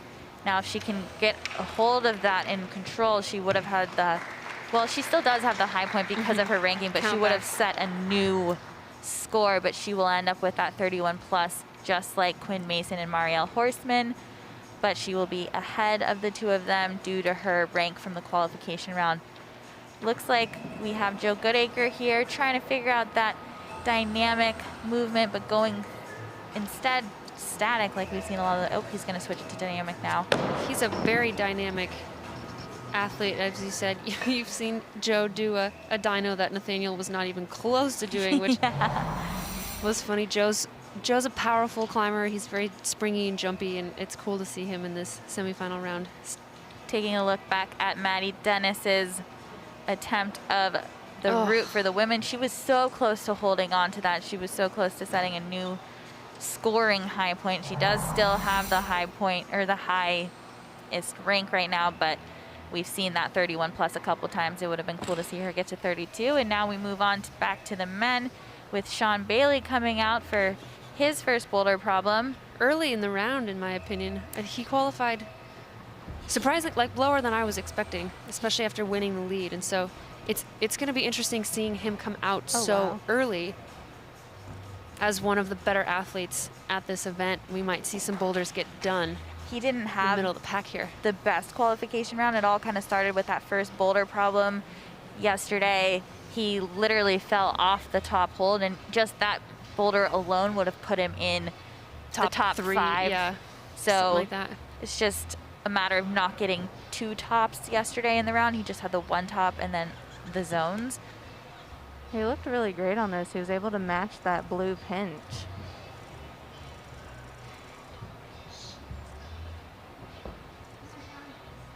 Ashley Fisher taking a second to look at the route as Sean Bailey's trying to get back up into the zone on men's number 1. He hasn't actually been awarded the zone yet because, oh, they fixed it now. I was gonna say I was a little surprised that it wasn't there. Sean's one of my favorites to watch because he doesn't mask his emotions, you know, and it's sort of, for me, it's nostalgic. We used to do PCA comps and bouldering nationals with guys who would scream and kick and throw the chalk bag, and so that's not very sportsmanlike, but I do like seeing the emotion. You can't contain it all the time, you know. We get frustrated and we try hard and we put all this effort and everything we are into these attempts, and oh, so close, Joe. So close for Joe Goodacre, and he is definitely capable of getting this move done. He's probably the closest we've seen so far. It'd be really nice to see him stick this. And the next move is the top hold. So if you can get the zone, it's likely that you could walk away with a top, which would be huge in this round. And really huge for Joe. He hasn't been in a final in bouldering in the adult competitions yet. So looks like Sean really pinching that brick, and I don't think that's the intended sequence, because if someone could pinch the brick, I would expect it to be Sean. I think you have to go right hand into that side pull cheetah crimp zone somehow, and he looks comfortable in the toe hook. He is one of the shorter males, and so he's comfortable on that position, but yeah, for whatever reason, he's not wanting to go to that crimp, and he won't have a chance to, as he's now in that rest period, as Ashley Fisher is working her way through that lower section, getting close to the fish jam that we've seen fewer of the women struggle with now further into the round. Looks like she's wearing a watch, which we see more often in lead. It might even just be, maybe it looks kind of like that Whoop thing. Have you guys seen that? Yeah. The Whoop tracker? Yeah, it's a really common thing, actually, that a lot of the European and Asian climbers do. It's in lead, you set your timer, I guess, on your wrist when your time starts. Some of them, I know Jane Kim even has her watch on her harness on the loophole. So, and that's, if I were going to do that, that's what I would do. Yeah, I can't climb with things on my wrist. What if you need to, you know, wrap fist jam? We did see the wrist up there. Exactly. Right. Maybe it would come in handy. She could lock it in. But it's so that they can keep track of their time. And some of these athletes are so honed and so precise in their pacing and their breathing that they time their rests. They time their pace. They know when they need to rev it up, slow it down, and that they can check their watch and think, I have 3 minutes left. I can chill here, or I have 45 seconds left. I really need to kick it into gear and get moving. Ross Fulgerson on the right. It looks like the judge was just making sure he knew he needed to start with all 4 points on. It looks like he may have, in his first attempt, not had all 4 points on before making movement. I'm sure he knew, he just subconsciously didn't want to. Well, and he's one of the taller athletes, and I mentioned this to you earlier, AJ. I think it's going to be harder for some of the taller athletes to get in this small position and then keep their foot from honestly dragging on the ground. Like you see, he struggles a bit with his longer legs. He's trying to wrap it around, doing a knee order hook to get in order to not dab, you know? Yeah, exactly. A knee hook. That's in Sean's Learn to favorite climb new book, his Learn to Climb book. They're doing so knee maybe locks and knee hooks. We should tell him. Moments ago, we saw Quinn O'Francia, finally, somebody getting into this position and getting so close to topping that hold. We've seen most of the men struggle just to get to the hold where his left hand was. So to see him falling off the top And having still over 2 minutes left, he has a good shot of topping this boulder. Plenty of time, and that position is really subtle, and I think so. In my expert opinion, the angle of your knee should be at a 90-degree angle when you're standing up straight to a hold like that. So if you're leaning back a little bit and your knee is a little bit too far open, as soon as you stand up, you're going to start to peel away from the wall, and so you really got to get over that knee and keep your knee at a 90-degree angle or farther, so when you stand up, you're really driving over that foot and you don't lose your balance and come out there. That way your momentum can actually go up instead of out, which is just a subtle fix. And honestly, just getting that left hand on the jib, he's already ahead of a lot of the men having figured that out, because even this move, like, he does so easily, where we've seen so many of the men struggle with trying to get to that hold precisely. Right. So let's see if he rocks over a little more. He honestly did. He just fumbled. Yeah, his knee angle and body position was definitely better. I think he got a little confident in it and just moved a little too quickly. Well, and it is a cluster of holds at the top, so it's really easy to fumble it the way he just did, because there's only one precise place that'll probably be doable to grab and actually finish the hold. So it's quite also might difficult. take a few goes to figure out which which hold that is, you know? Yeah, what is the best like part you of need that to hold? throw away an attempt to get up there and kind of stand up quick, fondle them all, and then fall and be like, all right, I have to go for the third middle one that's a little bit angled to the right next to the other black one. Just a few things to think about while totally. you're trying to, make the team. It's all fine. Lucas Odie kind of barn dooring on that move on men's number 4, as Quino Francia sets up for another attempt.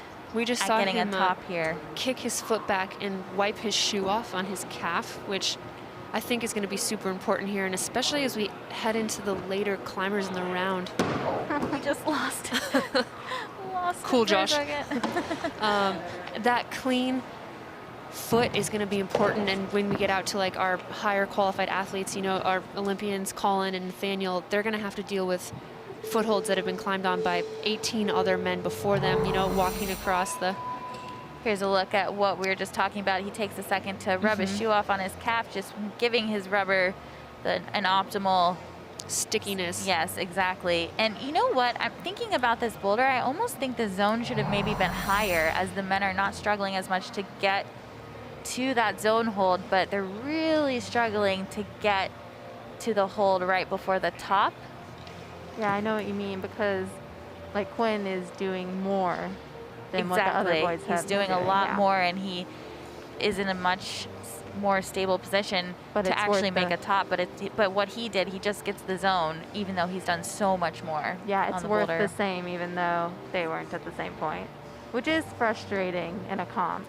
But it's the rule for everyone. So yeah, you got to learn to play the game. Yeah. Sean Bailey struggling to get the idea here for the start. He hasn't quite figured it out yet, but looks like he's in a better position of the idea. Just needs to do the other orientation. At least he's swinging the toes now. Now, he could still get into the right position from here, but that is going to be a little more difficult. We see Chloe Koskoi on the left in the fish jam section of the women's route. She even clipped off of it. Yeah, she must be very comfortable there. Palm out, too. Yeah. Yeah, which makes it way more bicep-y. Yeah, like a much better method. I think that's big why ones of those. I think that's why we've seen the women who do face in, they have to match, but when you face out, you don't have to, because you can just pull into your bicep, and it's a little more fluid. She looks really good, and she's actually an athlete who generally is not seen as a lead climber. She has been more successful in bouldering, but I think it's been something she's been working on a lot more lately, and it's clearly helping, because I've never seen her look this good. Yeah, she's definitely put a lot of attention into her lead climbing. She is predominantly a boulderer. She was on the podium last year at the 2020 Bouldering Nationals, making the U.S. team, and unfortunately all the Bouldering World Cups were canceled, so that was her year on the team to do World Cups, and she just missed it this year, and so she's really trying for redemption here to try to make the lead World Cup team, and she looks great right now. I think this is going to set her up into a really, really cool spot to possibly make it into finals there. She read that section down there really well and went right and left hand instead of right hand, and that's where a bunch of girls have been spitting off, where her foot is. And I think that's going to save her a lot of energy. Absolutely. And she is one of the taller athletes that we have. So you saw that step across section was maybe a little easier for her to get into than maybe like a Maddie Dennis, like we saw earlier. Maddie had to really throw her foot over. Nice stick there by Chloe Koskoy, really getting the high point. Now this shoulder move is something that she's very good at, though at the end of a route like that is a lot more difficult, but It's something really Megan, amazing climbing. We talked about with Mike Bacchino, the route setter, and he described that move exactly. He said, if you're tired, you'll jump into the shoulder to that left helicopter. But if you're not tired, you will bring your left foot up where her left hand is. You'll kind of step up into that foot. You see her left hand. We'll see the athletes that still have some gas in the tank step their foot up and then try to go to the shoulder move. A little more static. It'll take more energy, but once you get to that shoulder move, it'll be an easier one to stick. So there's Chloe Koskoy. Chloe Koskoy, our new leader with 32 plus points. She's going to be so happy to see that, putting her in a great position to hopefully make the final later tonight. And here we have Palmer Larson on men's number 1, trying some feet first beta that we saw a few of the other climbers try earlier, as Sean Bailey gets so close to sticking that with that heel hook method. I wonder what he figured out for his start sequence. He's been trying a couple different things. I did down see at the bottom. him do the right toe hook Oh, swing nice. on So the the black intended hold. beta. Yeah. Joe Goodacre surfing across that little wave underneath him, as we call the frog lips from the setters. It looked like he just jumped off. I wonder if they must have called him off or something, because that was a little strange. Blood or some sort of interesting technical maybe. And now blood is a thing nowadays. Before we used to have the time stop if someone was bleeding, but now if you're bleeding, you have to stop the bleeding, but your time It's on your does own keep time, rolling. yeah. So it's a little different than the rule was before. If you remember Bouldering Nationals in 2020, we had a couple blood breaks for the women's final. My bad. It wasn't just you, it was a few of the athletes, but that final went on for a lot longer, and this For rule sure. negates that from happening. And it's sort of, you will get called off with blood, so it's sort of, you have to sort of nip it in the bud quickly, and you can't really hide that you're bleeding, and they'll call you off and tell you to fix it, but it is all on your own time, so it's not really something that you can hide from. Yeah, and I know personally I carried a roll of tape in my chalk pot in case something happened. You're not running around scrambling trying to ask the medic for tape. It's always great to be prepared. Here's a look at Julia Duffy starting the women's semifinal route. If you watched the speed final yesterday, you saw her compete in it and also make the national team for speed. And this is her first time competing in the adult circuit as well. So again, one of the younger athletes who's making the team in their first year in adult competitions. It's really exciting to see how the youth are coming up. I know. That was you just That a was couple me, years yeah. ago. What? It changes so quickly. What? I'll That's be- her now. I'll be 18 Well, no, I on- know she's still a youth. I'm just saying she's now one of the veteran youths at this point. Yeah, I I'll be retired 18 at the right on time. Thursday. What? Oh my Yeah. gosh, they grow up so fast. Wait, Thursday. What's today? Tuesday. Oh, you guys have close birthdays. We do. We do, yeah. I messaged you about that Aries quote. Oh, I was yeah. gonna say, what is the sign for April? It all makes sense now, huh? Yep. Xander Waller on the right, brushing the holds with a smaller brush, but that is not his personal brush. As with the rules, you are not allowed to use a personal brush. So the event organizers set out stick brushes and smaller brushes for the athletes to be able to brush the holds themselves when needed. Actually, if you do it in a national event, if you were to use your own personal brush, that actually would count as an attempt. So it's best not to even just bring it out there with you. You know that they're going to provide brushes for you, so. Right. Xander definitely struggling in this round a bit because you're seeing a lot of small crimps, and specifically ones he has to grab with his right hand, which is his injured hand with a pulley injury that he sustained from the men's qualification in lead. So the round in boulders yesterday suited his injury a little better. They weren't as crimpy and he was more open hand, but it's definitely It's a crimpy round for sure. Ooh, not the best that was round super for him. smooth. That was super smooth. I believe that's Charlie Barron on men's number 1. Really getting into this boulder. Strong work on that sequence here. And he is a very Oh. powerful climber. Actually, this is really exciting because the end of this boulder is really cool because you're supposed to catch it and then throw your left foot out to stop your swing on the side of the wall. It's like a coordination finish move. Stick with the left hand, stab the left foot. Quick look at the leaderboard for the women. We have Chloe Koskoy with that high point at 32 plus, and Teo Wolf is holding on with that 19 to put her into that top 8 currently, but it's looking like that is already changing as Julia Duffy is into that 24, 25 point range right now, so that'll bump Taya down a spot. Not after many surprises here that I'm seeing so far, Megan. We are getting into the topper, jeez Louise, the top ranked athletes in the event here, and so we should expect to start seeing some high points be matched or surpassed, but the athletes who are on the leaderboard right now. And to the right, you see Ross Fulkerson getting control of that zone and getting really close here to a top. He just has one more move to go. Still going to be a difficult move, having to really fight. Needs to figure out how to get some opposition with a heel hook or a toe hook with his left foot to get 2 hands on the top. Julia on the left also looking really good. And that shoulder, no. Not he's quite gonna getting not get that it finish. He does have 45 seconds left, and it's not that many moves on this boulder, so he Right. could get back into it, and now he knows that the top isn't necessarily as easy as he thought. Julia also trying to jump to that shoulder move like we saw Chloe Koskoy do as well. Kind of taking Should a give her a plus, I think, tied with Chloe. should give her a plus, taking a little bit of a swing into the wall there. When you go ahead. Ross's beta here is awesome. He gets a toe hook to match that zone and cross smart. over. Yeah, that's rad. A little gas though to get the top, but that zone is going to be very big for him as he is the only man so far that we've seen actually get the zone on that boulder. Yeah, that was huge. So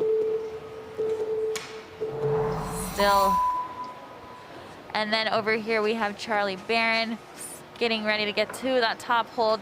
Almost getting deep enough, but It's just not quite a good almost enough think- hold, I think, to hold the swing. I think you have to stab the left foot out to the opposing left wall And I to think- stop you from coming out. I think he could have jumped off a higher foothold as well. He was kind of low, and that's why he didn't get deep enough into that top hold, but really exciting to see some more progress on men's number 1.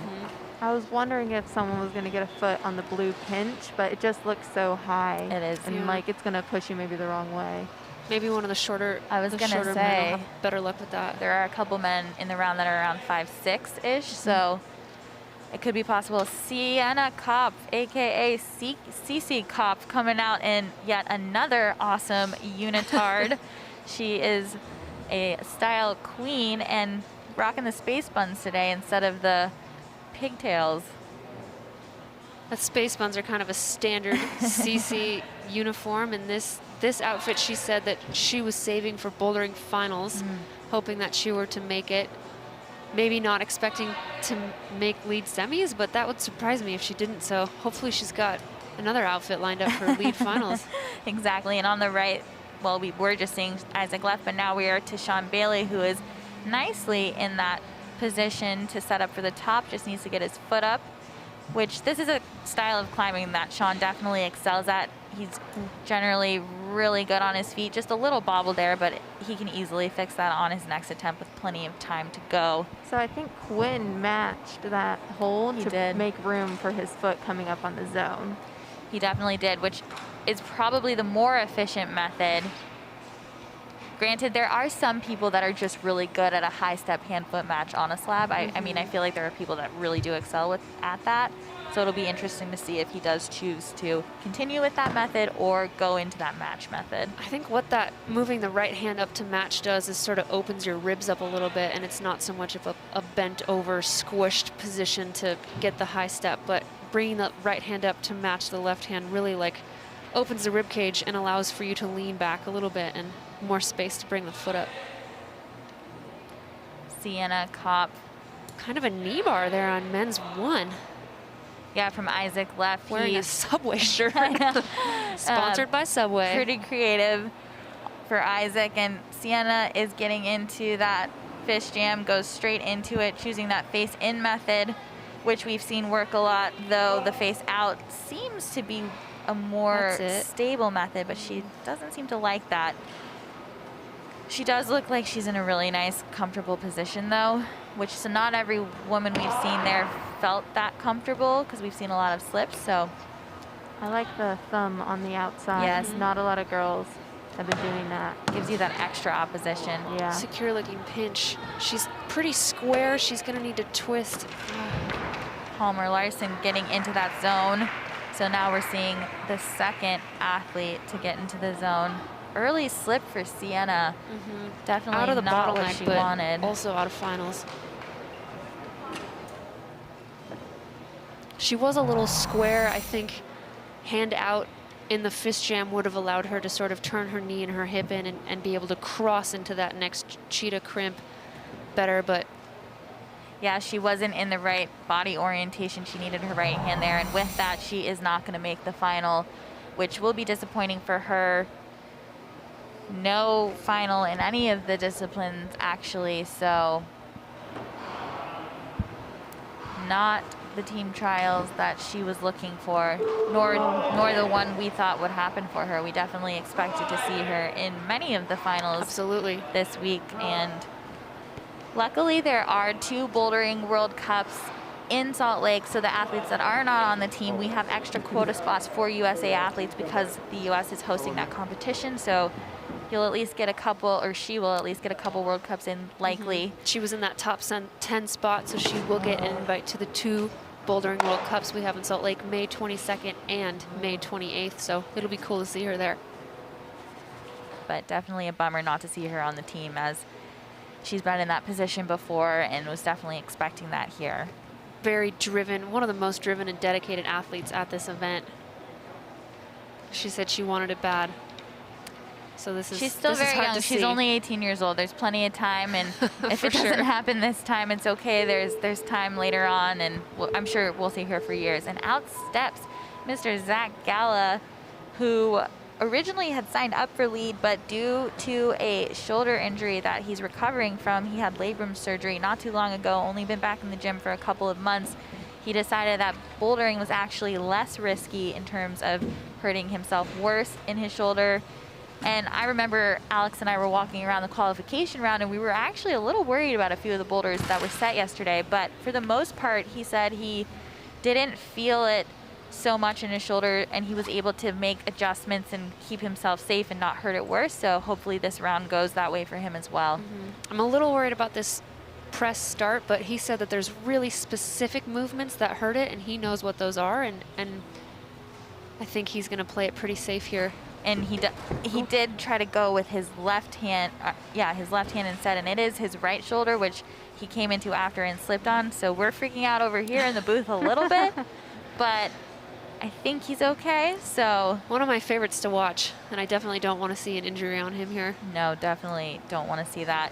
And luckily for him, he is so strong that he can control his movements a little more than most and kind of make sure he's keeping himself safe and not putting himself in a precarious situation for his shoulder, as we're seeing him make quite the adjustment here by waiting to bring that right arm up until he's fully stable with his left hand and shoulder so that he doesn't have to stress his right shoulder as much. I'm really lucky. Zach's, he's aged out of the youth, but he just started coaching. I heard. And it's so fun. Wicked save. We were watching him literally save his shoulder each time he moves. And on the left, he's playing defense. Yeah, right. On the left, we have Kylie Cullen on the women's semifinal lead route. You should recognize her from the bouldering finals the other night if you tune in with us.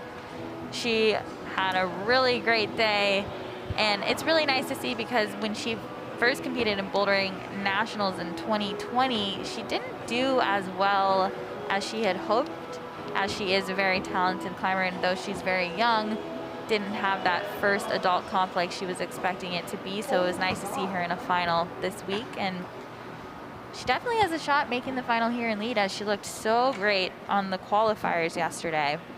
And right now she's moving smoothly through that technical section into this fish jam. Nicely into the face out method. And right there you have a look at our leaderboard again. Julia Duffy and Chloe Koskoy with that same high point, but Julia ahead due to her higher rank coming from the qualification round. And Adrienne Clark is down there rounding out that top 8 currently.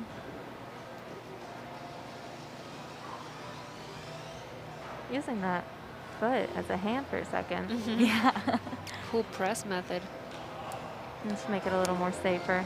Ross Fulkerson getting up on the men's slab. So I watched him just like over this TV thing, and he did the backward start. Oh, yes. Oh, cool.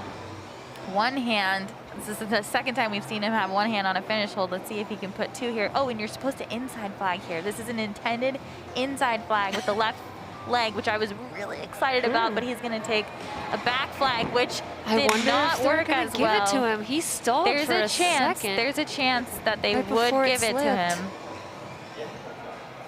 I've been like given tops they are with less control for sure in World Cups, Same. so it would surprise me if they didn't give it to him. Yeah, really nice climbing from Ross Fulkerson. Now I still do believe that that inside flag would put you in a much more stable position, but really cool that he was able to get it done. It's a nice crimp there. You have really good opposition with your thumb, and he was able to get definitely 2, maybe even 3 seconds before he slipped. So that's definitely a fair top. Really nice to see our first surprise slip right down the wall. Our first top of the round. Yeah, that was great. That was huge for him. That'll rocket him into first place and put him in a great position going into finals. And Bree yesterday actually was going around shooting photos. She's the photographer of the event here, and she came up to me and she said, "Ross is my dark horse." That's proving to be true here. Bree, the secret wizard of climbing knowledge. And it would be awesome to see Ross in a bouldering final, because he also has not been in one on the adult circuit. So it'd be really cool to see Charlie Barron really easily into that zone. So every person I've seen that gets that zone has that toe hook on the closer side, because I've seen them trying to keep it around where they started with it. But they have to bring it underneath. Yeah, and they just can't make it work. It is interesting that that is the method that's being used, and we haven't seen anyone stick it dynamically, which is the intended beta. Kylie Cullen slip a little earlier than she thought would happen, but a 28 plus puts her in a really nice position still, placing her in 6th currently, so still a shot at the final. But we still have about 7 more competitors to go. So we never saw Gala get back on men's #1, and I wonder if he's sort of doing a shoulder protection method. He did get the zone quite early, and so that'll give him a great score for that. And I know that these athletes don't know that very few of these boulders are being topped. Literally 1 has been topped so far, but it might have been a good call on Zach to not wreck the shoulder and save the top for a different boulder. Oh. Isaac left with, Great finish for Sean Bailey here. Wow, do you know what? They actually look very similar from the side. Really nice finish for Sean Bailey. He really needed a top, and that was a flash, so that's even more important, because he didn't get that zone on #2. He did get all the other zones, which was great, but getting into that Gaston, which this is a move that just screams Sean Bailey. Right, for sure. For sure. There is not enough, there is not another move that screams Sean Bailey like that. So really nice way to finish the round, putting him in current 1st place with that top in a flash. He's got to be 2 happy other zones with that last attempt, but I'm sure he's frustrated with how the other boulders have gone, you know? Definitely. Even leaving on a good note, it's hard not to look back and think about what you could have done differently on the boulders that you left unfinished. But he will definitely be happy to learn that it is a low topping round for when sure. he gets to his phone. I gotta stop. I can't. We have Colin Wills on men's #1. And we were just talking about before Sean topped Zach Gala maybe taking a step back from #1. And really, it's a good idea, especially because I'm sure Zach noticed how hard that boulder was, and so probably has an idea that most people aren't topping, so getting the zone is probably enough. So there's really no reason to risk hurting his shoulder. Right. Coming out as one of the better athletes, it's a risky but common mentality to have, thinking with how strong and good I am, if I'm not doing this, I bet no one else is either. Exactly. You know, and I've had that sort of bite me in the butt and pay off. But it's something that, as a competitor, when you gain the experience, it's a decision you can make. And like, if I can't do this, no one can. And sometimes it rings not true. always the best decision. Sometimes maybe you should have just been trying harder. But with Zach, really, really smart to sort of pull the plug on that shoulder on the boulder. left, we have Ella Von Duggan on women's semifinal route. Another one of our younger competitors with her first time on the adult circuit and making semifinals in bouldering and lead. And as far as disciplines go, I would say her lead is stronger than her bouldering, though she's definitely good at both of them. So this is the discipline that she's probably looking to make a final in, and she already looks pretty comfortable just taking those shakes down low, because you can't really take many of them up high. I'm always envious of that, being able to shake. You're preaching to the choir here. My shakes look a little like panic-stricken.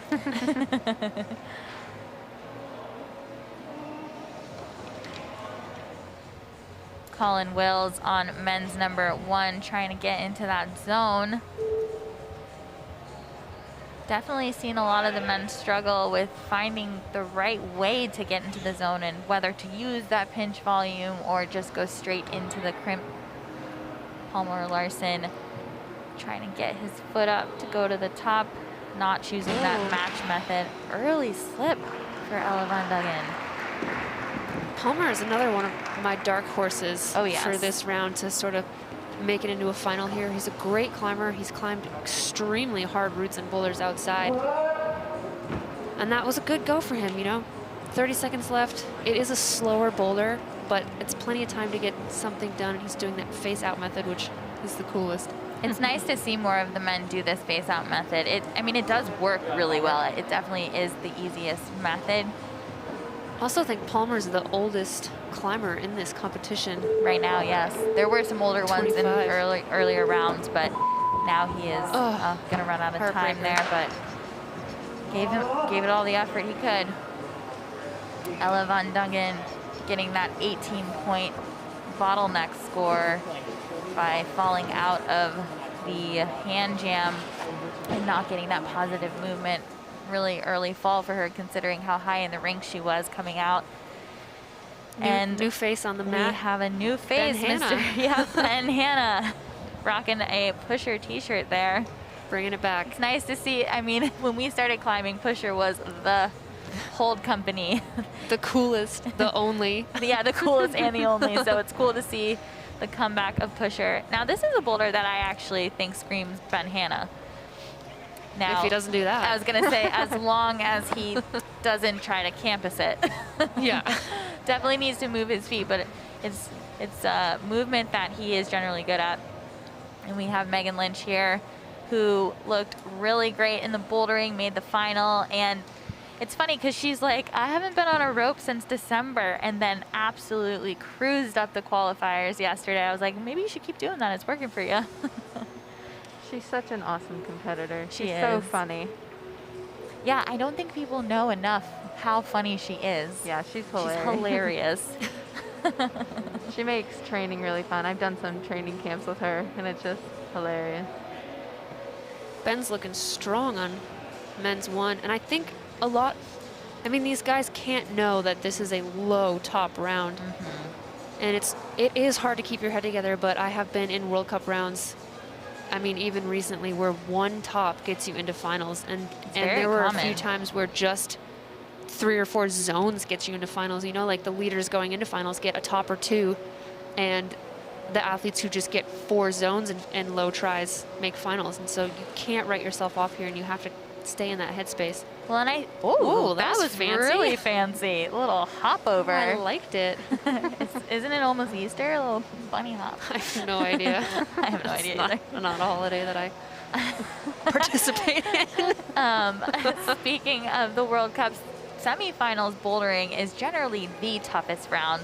Like, it is often a brutal round with very few tops, so it's something that the men should kind of have in mind, especially as they go from boulder to boulder and start to notice that they're really fighting just for the zone. Right. I think it's interesting because, like, in previous comps, you could have cheering, and you kind of just know, like, how it's going based on the cheering if you're listening. Right. And this is just dead silence no matter what you do. Right. Granted, I think we are getting a little more cheering for the tops, so they should be noticing that a little bit. Yeah. There was a little bit more clapping when people have been topping, so. But that's a great point. It's hard to gauge how you're doing without a crowd. And I said this earlier in the feed, like, I feed off the crowd. Like, I know when I'm doing something right or when I'm getting a high point or when I'm close.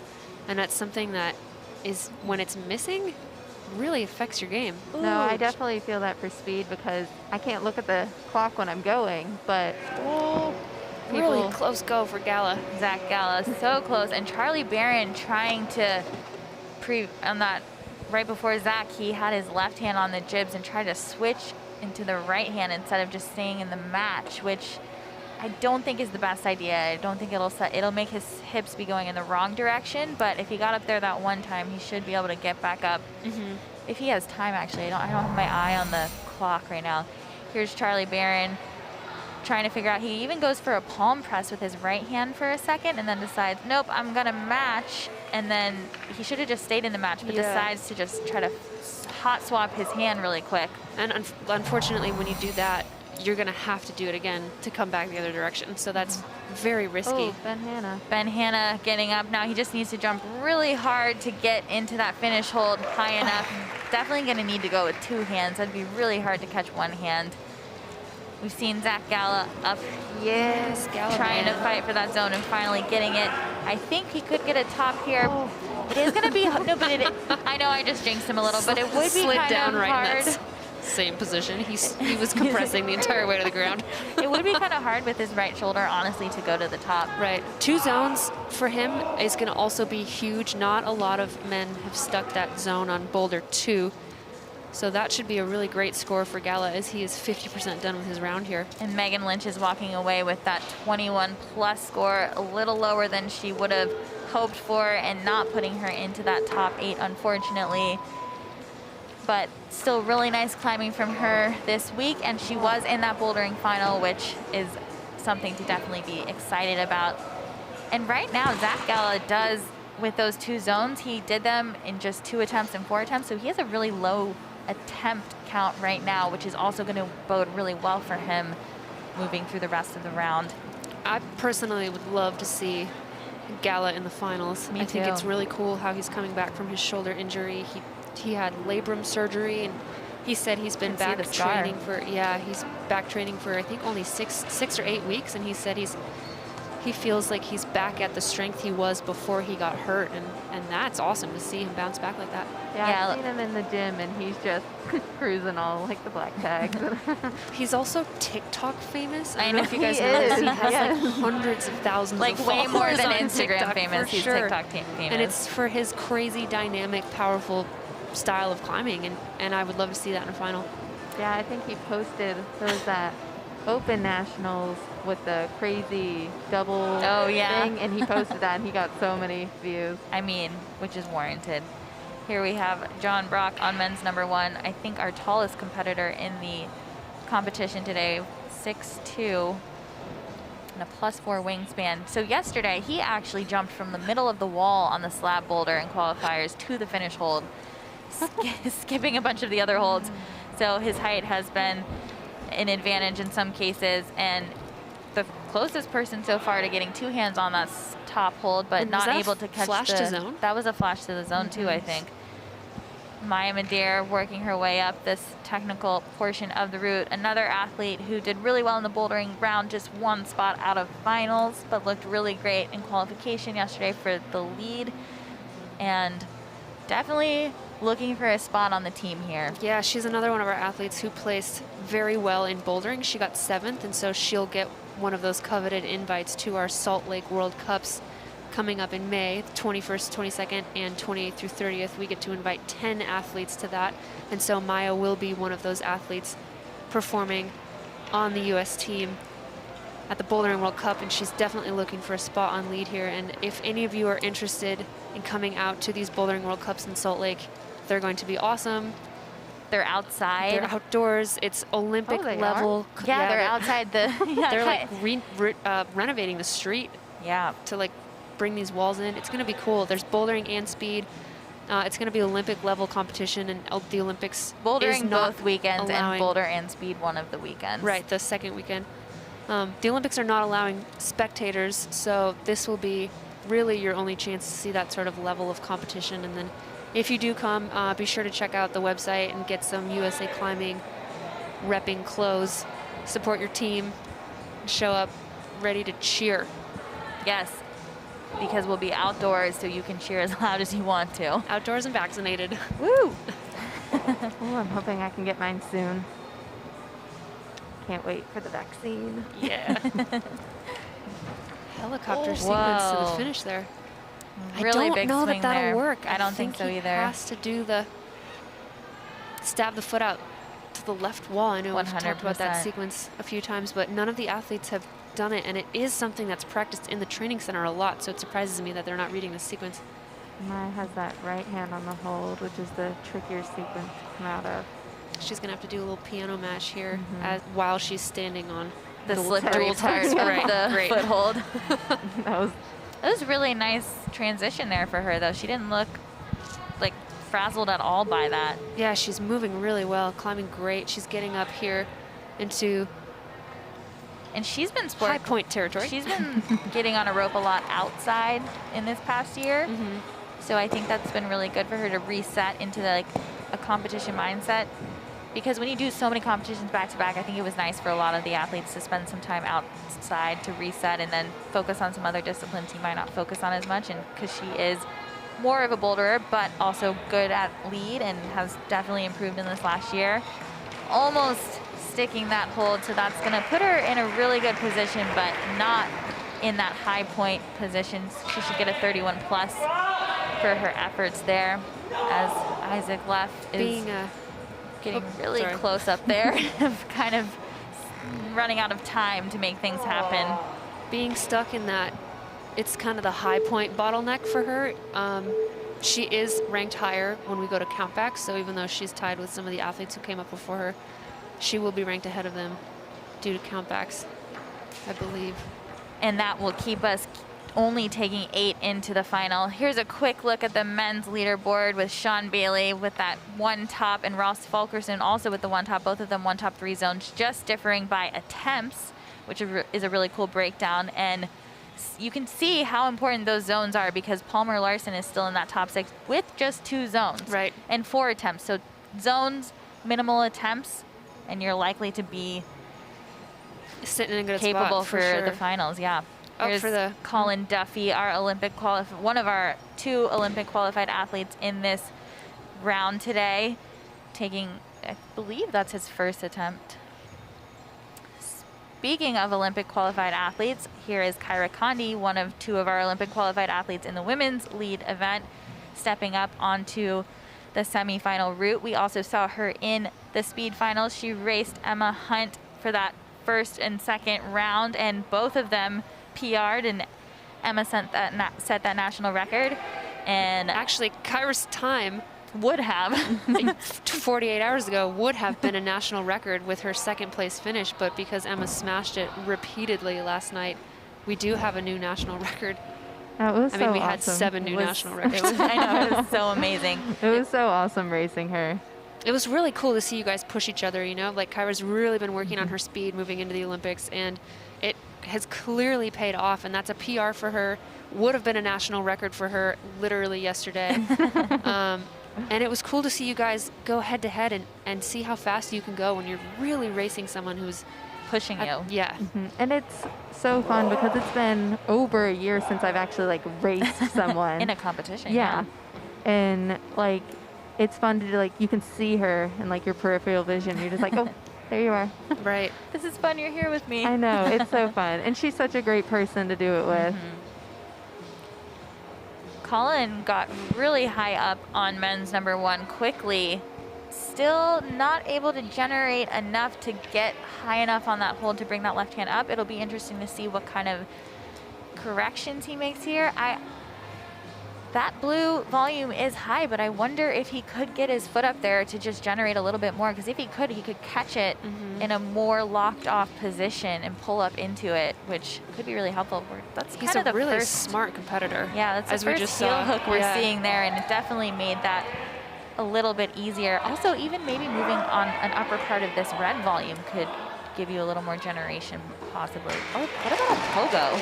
Oh. Okay, he's gonna, hopefully he corrects that, because if he just brought that right hand up and kicked the foot out, he would have totally done it. I think in his fall on the way down, we didn't see it, but I think I heard him kick the wall. And so maybe that'll sort of spike something in his imagination that he knows he has to kick the wall here. Moments ago, we got a top from Ben Hanna. This is the first top on this boulder. We saw Ross Fulkerson here earlier with one hand, but wasn't able to get two. Ben nicely putting that heel up, giving him that opposition to make a top. So early in the round, getting a top, putting him into that top 3 position, though he doesn't know it. That heel was cool. It wasn't on like the top of the hold. It was like kind of underneath. Yeah, it looked really insecure to me. Yep. You might be surprised by seeing Kyra at the top of the wall already, but it shouldn't be a surprise because she is one of the quickest climbers in general. She climbs very Speed, lead, fast or boulder. in all disciplines.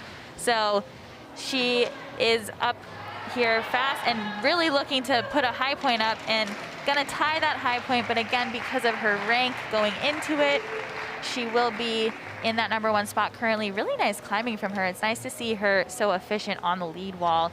She's been working at it a lot ever since, you know, the Olympics was coming around and wanting to qualify, and then after qualifying, really putting that effort into the lead and speed disciplines and seeing a lot of improvement. She's a strong, powerful climber too, and I know that slab and balance isn't really where she prefers to be, and so for such a slabby, balancy route, it's great to see her get so high. Yeah, 100%. Our new leader, 32 plus points, Kyra Condi, also an Olympic qualifier, so is already capable of representing the team throughout the World Cup circuit, but also looking for a win. Yeah, that locks her into finals really securely. Gala calling it, but he's got 3 zones, and that puts him in a good spot. He doesn't have a top yet, and we have seen a few of his competitors make a top. He's still sitting in an okay position. I saw him trying to get the foot up, but he still had the right hand down, so I don't think he can make room to the zone. Little shot of Ben Hanna, who's so far our only top on men's number 2. He's got to feel good about that, even though he probably doesn't know.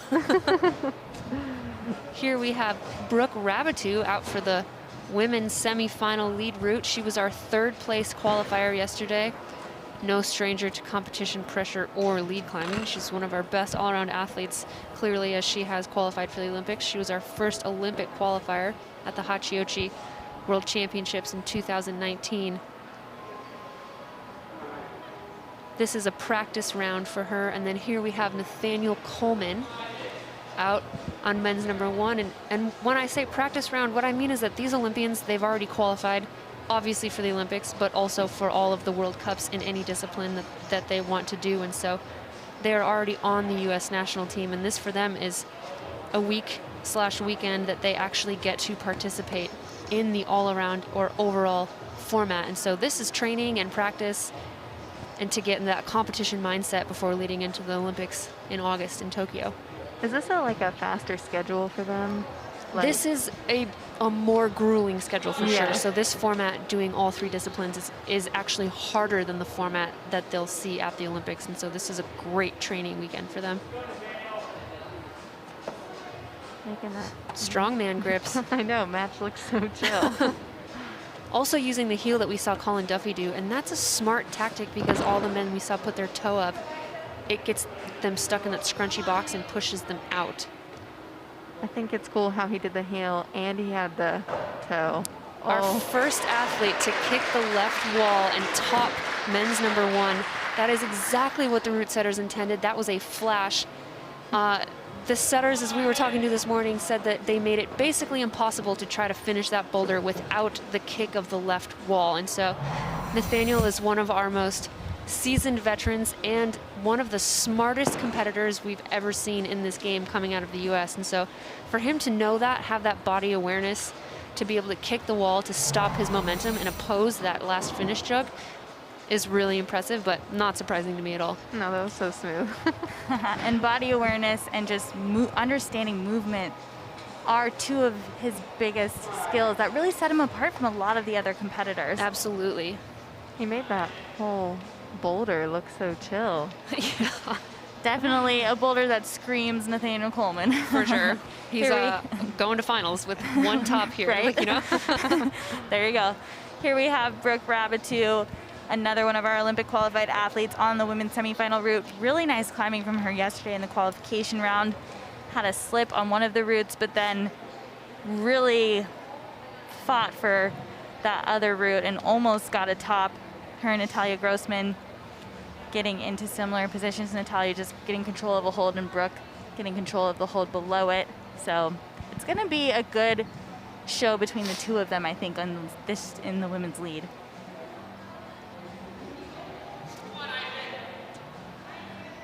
I think she chose that, the palm facing towards her for the hand jam.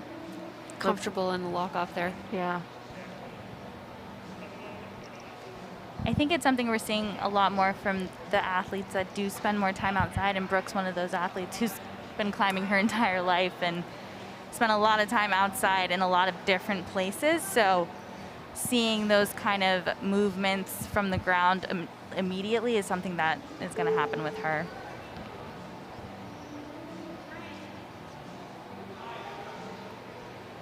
Colin Wills on the right, taking a second to brush that slab for men's number 3, which we've seen a lot of the men get pretty high up on, but not as many top. As the round has been going that way in general. Brookie checking her time. It looks so chill. Yeah, Wow. another athlete who Can do that. yeah, has done several lead World Cups, Both youth World youth and Championships. adult. Yeah, and so Narrowly missing lead finals in Chamonix, her first adult lead World Cup, by one spot, and literally by movement missing the final. and her knowing where she is in that time is going to be important for her as she moves into where the leaders are, and she has 2 minutes left, and so if she could, she'd probably want to rest a little bit moving into this powerful spot. That was really interesting beta she just used there by bringing her foot up high. I think she was just trying to shift her hips to get over. This is just a little span for her. She needs to move her hips over to the left side a little more to get over her knee and into that left hand. Nicely done. Nice. A little dynamic, which I think she was feeling a little insecure about, but cool that she committed to it. You never want to go dynamic on those dual text feet up high, you know, when you're reaching the high point. I mean, she doesn't know she's reaching the high point, and we don't really have a crowd to tell Let her but know. Yeah. She's getting really close, really making is sure gonna be she's set up cool. nicely. Yeah. Nice drop knee there. Though I think this could create a little more of a swing, but at Right. least she's getting a rest here. She could actually move out of it if she wanted to. But if Wonder she she'll goes from try to that go position, static. Yeah, the release of the foot is definitely going to pull her It's gonna be too a lot of far to the swing. left, and I don't think that right hand hold is good enough to hang that. I mean, she does have really strong fingers, so it might be, but not at the end. She still tried, so she did this yesterday in the qualification too. She tried to continue her movement, which is a really good idea. In case you stick the right hand, you'd get a plus. Exactly. So you're setting yourself up already. That comes from a very seasoned veteran competitor knowing to keep that momentum going and go for those pluses. She's basically been doing World Cups since she was born. Yeah, I think she did that. There was that Arco World Cup for youth that I think she was like 6 years old or something. Yeah. Colin Duffy on the right and Brooke Rabitou with a score of 31 plus on the left, putting her in a tied position, but giving her a rank right now of 4th place because she came into the semifinal round ranked higher than the women that she's tied with. And our first high point setter Marielle Horseman is still in that top 8 right now. She set that high point pretty early on by like about 10 holds. Right. The previous high point. She's got to still be happy with that. Gala getting up on men's 4.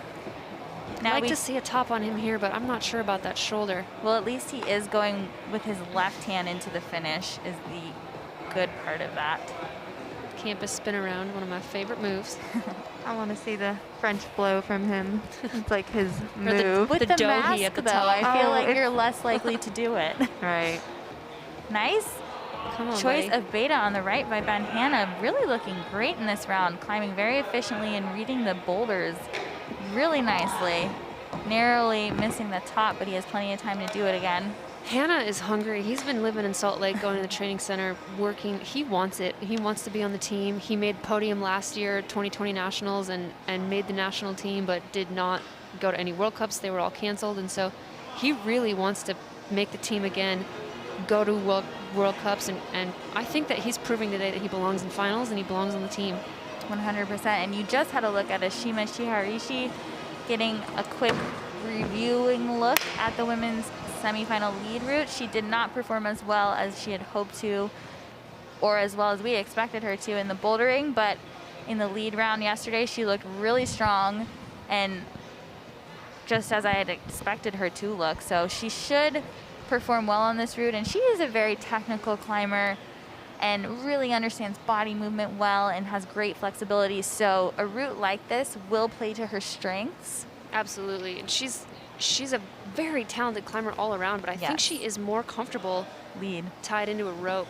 100%. It doesn't always, she's one of the shorter athletes and doesn't always experience some of those morpho moves like the dynos that you do in bouldering. She really can like stay in control on a lead route, you know, and she likes to be in control. It's funny. My first nationals was for youth, and it was actually for sport. And I have a picture when I was in like C and her, in B. I have a picture of us at my nationals because I asked her for a picture. I think I also have one with you, Megan. I think I like I sent you remember that. that. I remember that. That was really fun. Come to think of it, I think I have a photo of an 8-year-old Ashima at one of these youth nationals holding my dog Fritz.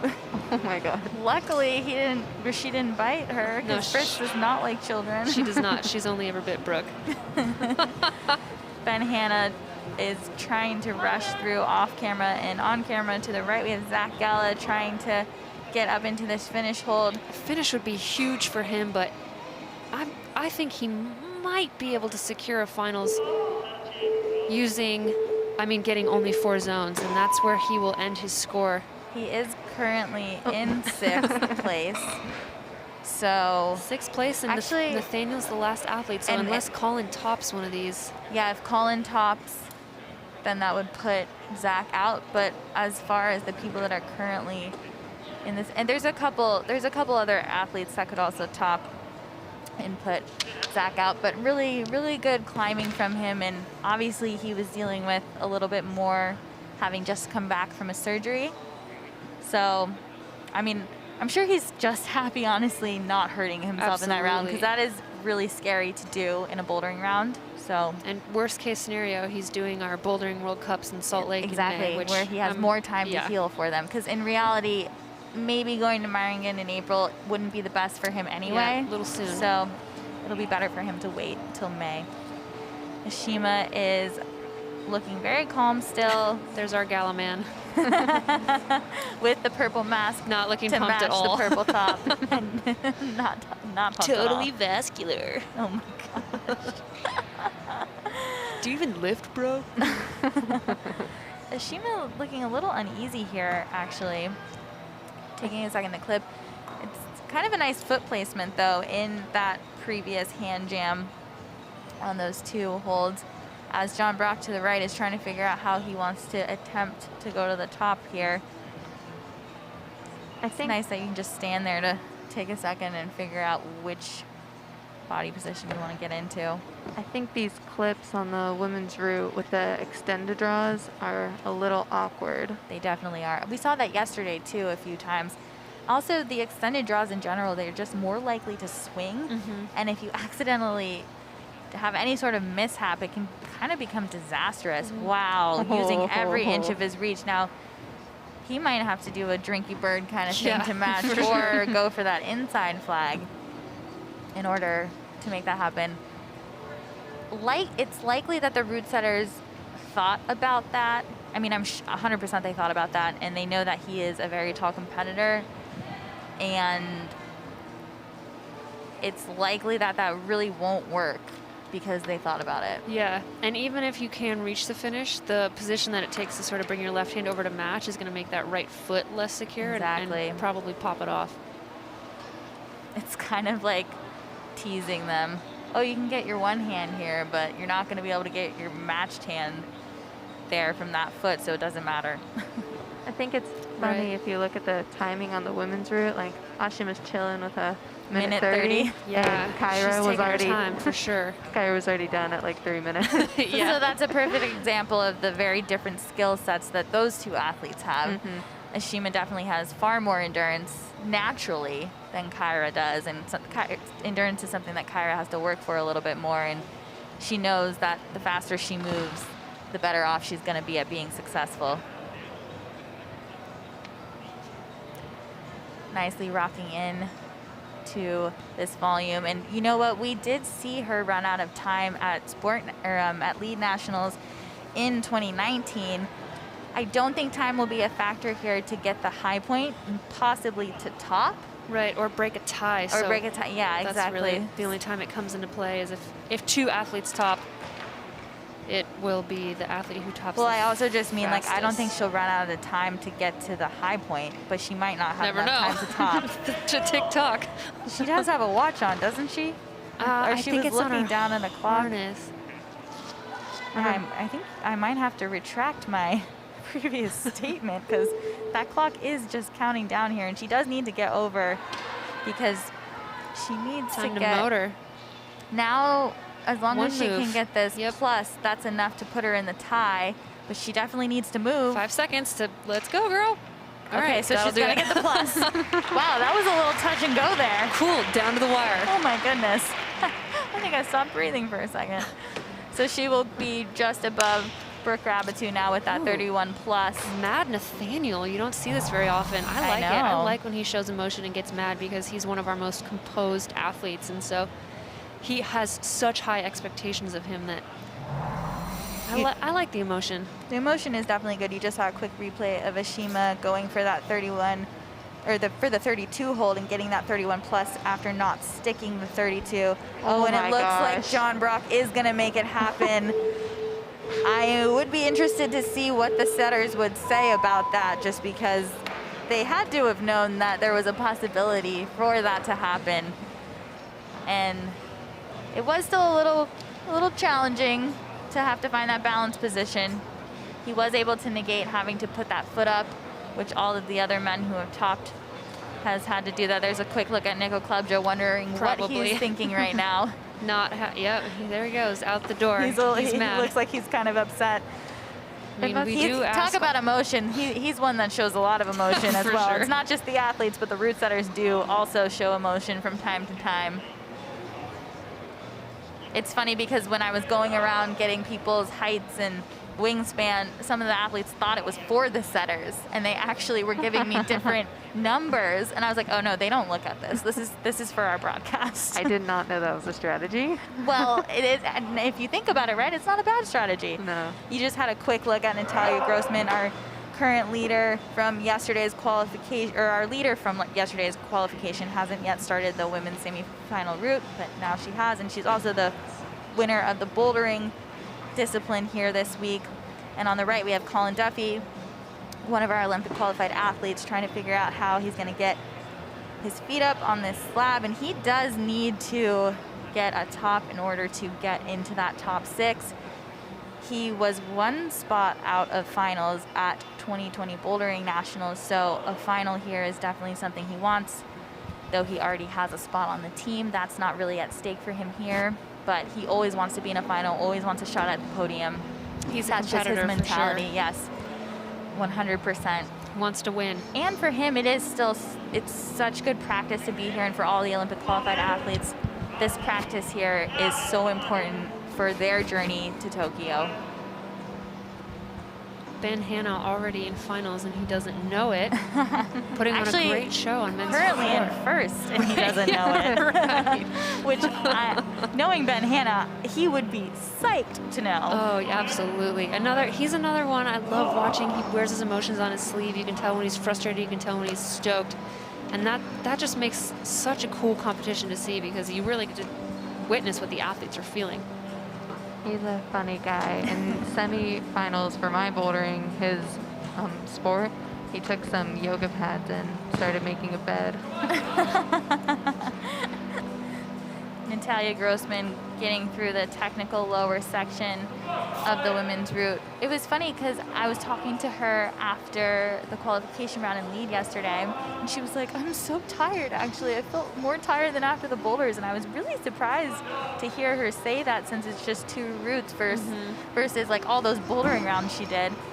But she did top one of the routes yesterday and fall going to the last hold of another route. So she did do a lot of climbing on the routes, more than most of the women did. So understandable. And she did not compete in speed, so she should be refreshed to perform well here on the women's lead route. I think earlier this year, Natalia did the Boulder V12 in Las Vegas Wet Dream, and it has a finger lock similar to this. It does. And so it doesn't surprise me that she's sort of figuring that out right away. Yeah, nicely into that fist jam. And just speaking of the outdoor climbing in general, she's kind of struggling here actually though to figure out what she wants to do with her feet.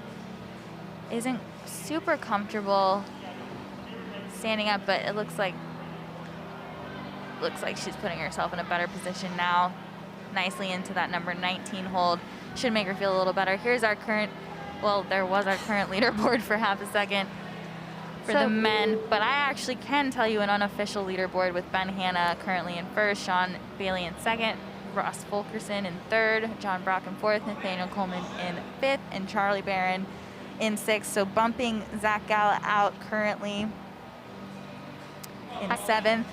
I think with that handbar on the women's route, if you go with your palm facing the wall, you want the left foot on, but if you do it with your palm facing you, you want the right foot on. Exactly. On that slippery part of the hold with Natalia's left foot, but I think it looks like she has a heel hook with her right foot. She's blocking it, or no, just fully toeing in. Another athlete who can toe in really well, and really, clamp really toes, well. They're like talons, you know, like the Carlo Traversi, like talon. Angie Payne. Yeah. Colin Duffy rushing to get up into that slab. Now he really needs a top to even be a contender for, actually I'm not even sure if he can get in with, no, he'll be able to get in if he gets a top on number 4. One top will do it in this round. Yeah, because the lowest we have Charlie Barron right now with 4 zones in 8 attempts in 6th place currently. So, and honestly, the 4th boulder is a boulder that Colin is definitely capable of doing. Honestly, he could even flash it. Yeah, absolutely. It's definitely in his wheelhouse. He just needs to keep it together, not let the round get to him. We just got a quick wave from Megan Lynch, one of our favorite competitors we were talking about earlier, who keeps everything nice and fun and had a really good week here. Natalia taking a look back at the clock. Nice drop knee position. Now it'll be interesting if she does get to that number 32 hold. If she's able to get to it, it'll be interesting to see if she does bring that left foot up before going out left to that shoulder move. She's got herself in the same position that Brooke was in here with that right drop knee. I think they like the security of pressing against the feet, and they don't really want to stand on those dual techs nor leave the left hand. And so I wonder if she's going to try the same method here, which we saw didn't work for Brooke. But Natalia is a little taller and has a bigger reach, but not going to work for her either. But she should be okay getting in that 31 plus and being at the top of the tie. But that will bump out Maddie Dennis because she is, Looks like they popped her. Oh, did they popped already? her in Oh, okay, yeah, Quinn. They popped her in fast. Wow. Yeah, I was like, I thought I saw Quinn's name and then it wasn't there anymore. Yeah, so actually Maddie Dennis will be there in 8th, and Quinn Mason will just be 1 spot out in 9th, but still in a great spot just for her overall rank in all of the competitions. 9th is still a really good spot. Nathaniel giving a great go on this men's boulder here. This boulder is reminiscent of one, I'm sure you guys have all seen it. It's a slow motion move where he sticks a tiny little 1 screw on with 1 finger, only his ring finger. Really? And this reminds me of that. Nice back flag there. It's not the intended inside flag, but great finish and top for Nathaniel on that little cluster. And that secures him. I mean, he was already in finals, but now he goes into finals as the leader. And that's the score for Natalia Grossman, 31+, and that ends our women's lead semifinal. So we will just be focusing on the men from now on for the rest of this broadcast, and we will be coming back later, first with the women's lead final, followed by the men's bouldering final later tonight. I'm excited to watch that. It's going to be really fun. John Brock on men's number 4, struggling to get into that volume section, which a lot of the men haven't had an issue with. Here's Nathaniel's score, 2 tops, 2 zones, and all flashes. I know, I like that. So just Flashed everything. 2 tries total on the ones he's completed. Remember, if you don't complete a boulder or get a zone, your attempts don't actually go on the board. So say you tried a boulder 15 times but never got a score on it, well, those 15 attempts don't count against you. So you can have some low attempts if you're just really efficient when you get points. John Brock taking a couple seconds to rest. Having an overhanging boulder as your final boulder in the round is always pretty strenuous. You want to use your time wisely. They did that to us in the women's bouldering semis. Yeah, right? I didn't get off the start. That start was really crazy, though, and for the longest time, no one did get off the start. Thank you very much. Yeah, I think Ashima was the first person. Yep, she was. He's got a hand on the screw on, but that is not the zone hold. Using that heel hook, we saw Stefan Fellner do that early on. Gonna walk his heels across to not have to just rely on his arms for the whole time in this transition. Ooh, wow, really, 2 heels. really going for it with the heels.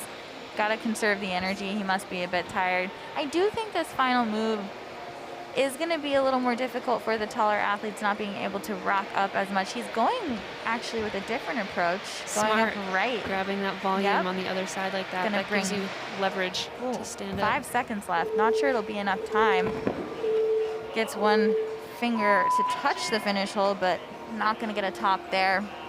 He's currently in 2nd, though, so it's likely that we will see him in the final. As Colin Duffy approaches this boulder, he has to top in order to make it into the final. Bets, ladies? I think he will. Honestly, I think he's going to flash it. I think he will top. As long as he reads it properly, he should flash it.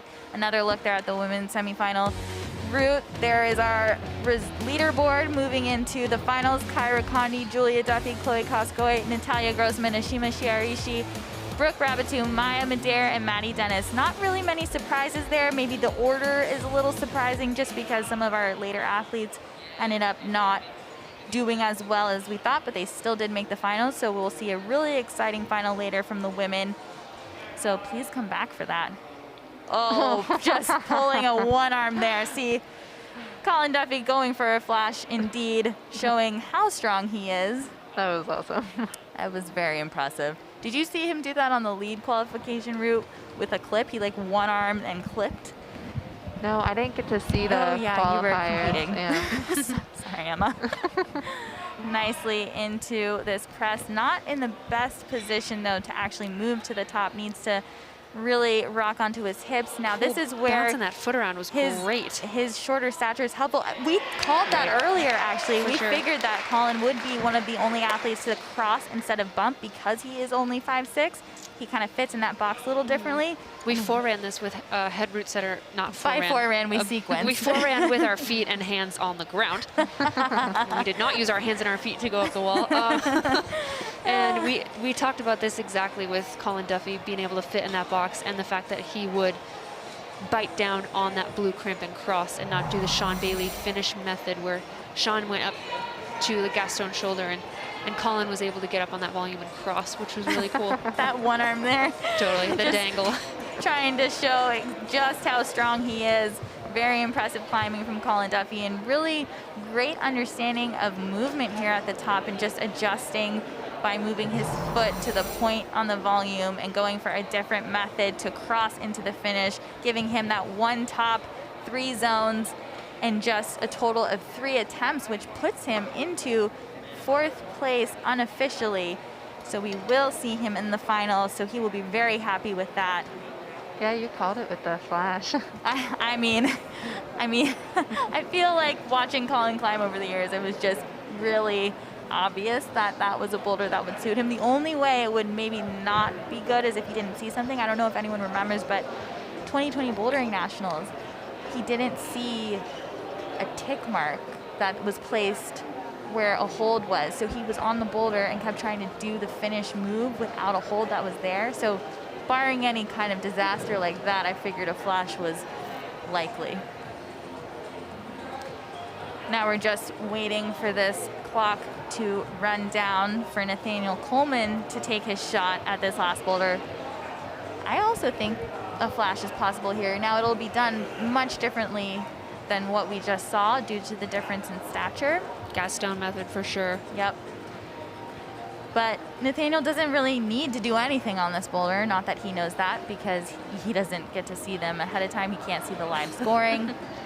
I'm actually pretty sure the live scoring isn't available anywhere. We just have unofficial scores here that we're sharing with everyone.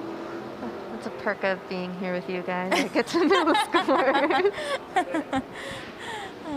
It is definitely an interesting setting here with no crowd, and a lot of the athletes, Nathaniel included, really do feed off the crowd. You know, you get into that zone and it is hard to tell how you're doing and how other athletes are doing without a crowd, but you can always kind of see in your peripheral how athletes are doing, and you can't see the score and you don't know exactly like what rank you're in, but you kind of get a feel for the round. You don't really see athletes topping, and when you're moving around your peripheral, you see a lot of athletes stand on the ground. Nathaniel has to know that he's kind of sitting in a good position here. And since the men did the qualification round, he knows what the angle looks like behind him, and this is an angle he is comfortable in. So knowing that this is his 4th boulder has got to feel really good. And here is the leaderboard, and these are the people who will be in finals, even though Nathaniel hasn't climbed. You have Nathaniel Coleman, John Brock, Ben Hanna, Colin Duffy, Sean Bailey, and Ross Fulkerson will be our men's finalists later tonight. I believe at 6 p.m. Central is when the men's finals will be happening in bouldering, and before that we will have the women's lead finals. But this is just for fun here for Nathaniel. He's already in the final. He can do whatever here. We're thinking he will flash. You've seen that movie Stick It. He could like literally go up, touch the start holds, and drop off away. And throw the horns. And on top of it, he is an Olympic qualified athlete, so this whole event is really just training for him for the Olympics, because he's already on the team and can represent the U.S. at World Cups. But as far as training goes, it's been really impressive to see these Olympic athletes be in such a good position right now. I think they're in the perfect cycle of training, and they're not peaking here, but they're still performing well. That they have all leveled up in a way that's like kind of out of this world, especially because they are on a different training block. They're not peaking here, and so this is like mid-cycle for them. Yeah. Watching them in August and is going to be insane. And if this is mid-cycle, yeah. we could definitely have a shot at getting athletes in the final at the Olympics, and that's exactly what we want to see. Incredible. I'm really psyched to see Kyra's speed coming up. Yes. And Nathaniel as well has been, actually right. All of them have, but we did see some really fast times from both Kyra and Nathaniel that they hadn't put up before. Yeah. Super casual. Because if this isn't peaking, then sub 7 soon. Right? Right. I mean, sub 8. Sub 7 too. Let's go. with Yeah, that. let's go, let's go. Let's level up all the way. So as we predicted, not too much effort needed here by Nathaniel to get into the zone. Now this is the part that will be a little more tricky for him. Just misses it, so we're not going to see a flash, but plenty of time to give it another go. He's got to get up onto that heel a little more, rock over the hips, and get a little more stable with his lower half on top of that volume before he can stab out to that shoulder finish hold there. It almost looked like he wanted to do what Colin did and bring that foot Cross. closer to him. Yeah. Which isn't fully out of the realm of possibility. If he gets his foot lower enough on that volume in the center, on that point, it could be possible because he is pretty flexible. So he can, works even on though his he's flexibility taller, a yeah. lot. It's something that he focuses on a lot. He knows he's a taller athlete. Exactly. And a more built athlete, and sometimes like bigger muscles sort of tend to lead to like less mobility, and so he works on his flexibility and mobility a lot. You'll see him in the gym. Some days he's going hard, going hard on climbing, training, and lifting, and then there's days where he goes to the gym and he's only stretching, only doing mobility, and that's huge for him as one of the taller male athletes. 100%, and it looks like he's getting ready to get back on. He's going to brush a little bit first. He took a nice long rest. He even had a sit down. He's a very smart and intentional competitor. Well, Emma, it's been absolutely amazing having you join us. It was so much fun. We're so proud of you. We're so excited that you were able to do what you did yesterday. Cannot wait to see you on the speed wall in Salt Lake. And please join us again sometime. You were lovely. Thank you. I had so much fun with you guys. Awesome. Bye. Bye. Have fun. Good luck with your speed training, and we'll see you in Salt Lake May 28th for the Speed World Cup.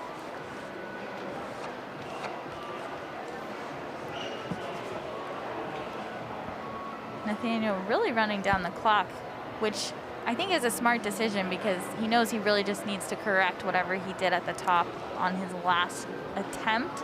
So there's no need to keep throwing himself at it. And he honestly has to know that he has to feel that having two flashes, two tops, and them being flashes in any round would most likely get you into a final. Right. So he has to be feeling pretty confident going into this fourth boulder. So running down the clock and just taking another attempt. And this is also really great practice to conserve attempts going into the Olympics. Because that's something we see. Second attempt with a minute left. That's something we see a lot with those international athletes and the ones who have qualified for the Olympics from other countries. They are really good at conserving attempts, and that's something on the U.S. side that we've had to really train over the last probably 5 years, and it's nice to see him making that adjustment in his approach. Absolutely. Needs to get in a little more pressed up position. Ooh, so close. Looked really casual, and 20 seconds left I don't think is going to be enough time for him to do it, but like you were talking about conserving attempts, we see some of our younger, newer athletes go out and give 8, 9, 10 attempts on a boulder, and then this seasoned veteran Olympic qualified athlete Nathaniel gives 2 attempts. He wound down the clock until there was a minute left, and that's experience for you. Yes, it's amazing to see him grow so much over the last few years and really know that that Olympic training he's been doing is paying off. Really exciting to see him out here being successful. Can't wait to watch him in the finals tonight. He will be in the finals. Athletes. And the women's finals lead. Which we will see the women's final at 3:30. And here is our men's finalist for the bouldering round: Nathaniel Coleman, John Brock, Ben Hanna, Colin Duffy, Sean Bailey, and Ross Fulkerson. A couple first-time adult bouldering, actually 3 first-time adult bouldering finalists. So we're gonna take a quick look at the YETI move of the day.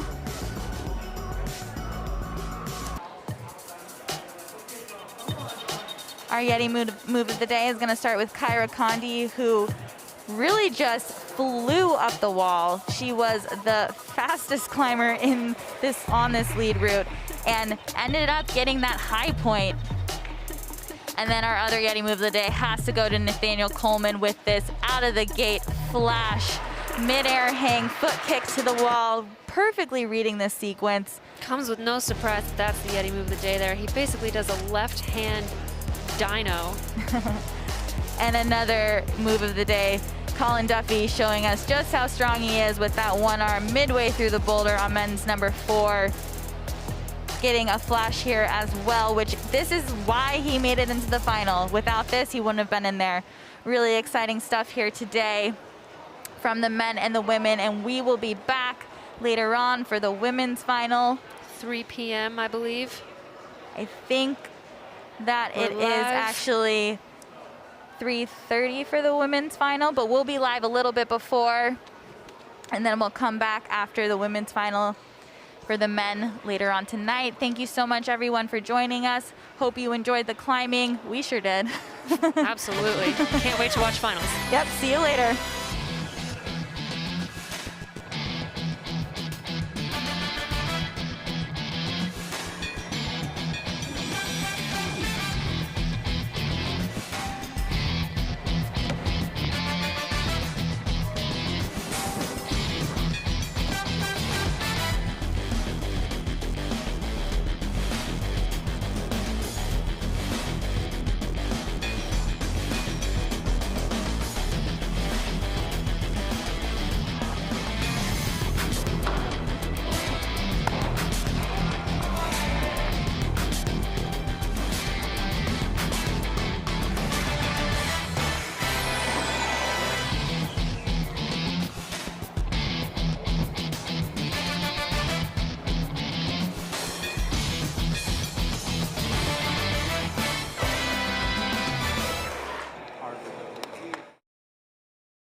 I think winter has become my favorite season here. That's when you get those dramatic views. Brings out all the colors and the gray pops, and it just, I feel like it's kind of like Mecca or the center of the universe.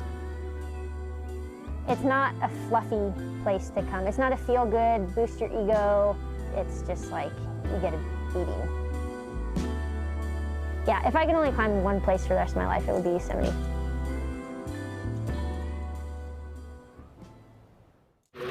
Since 1966, we have viewed walls not as obstacles, but as opportunities.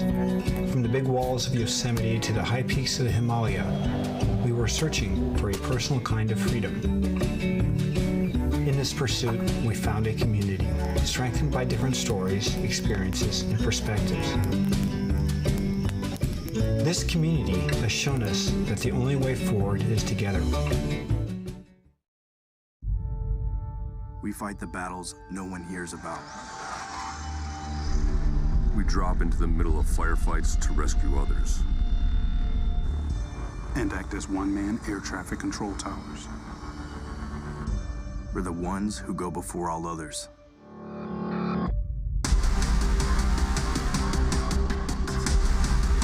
Join the fight.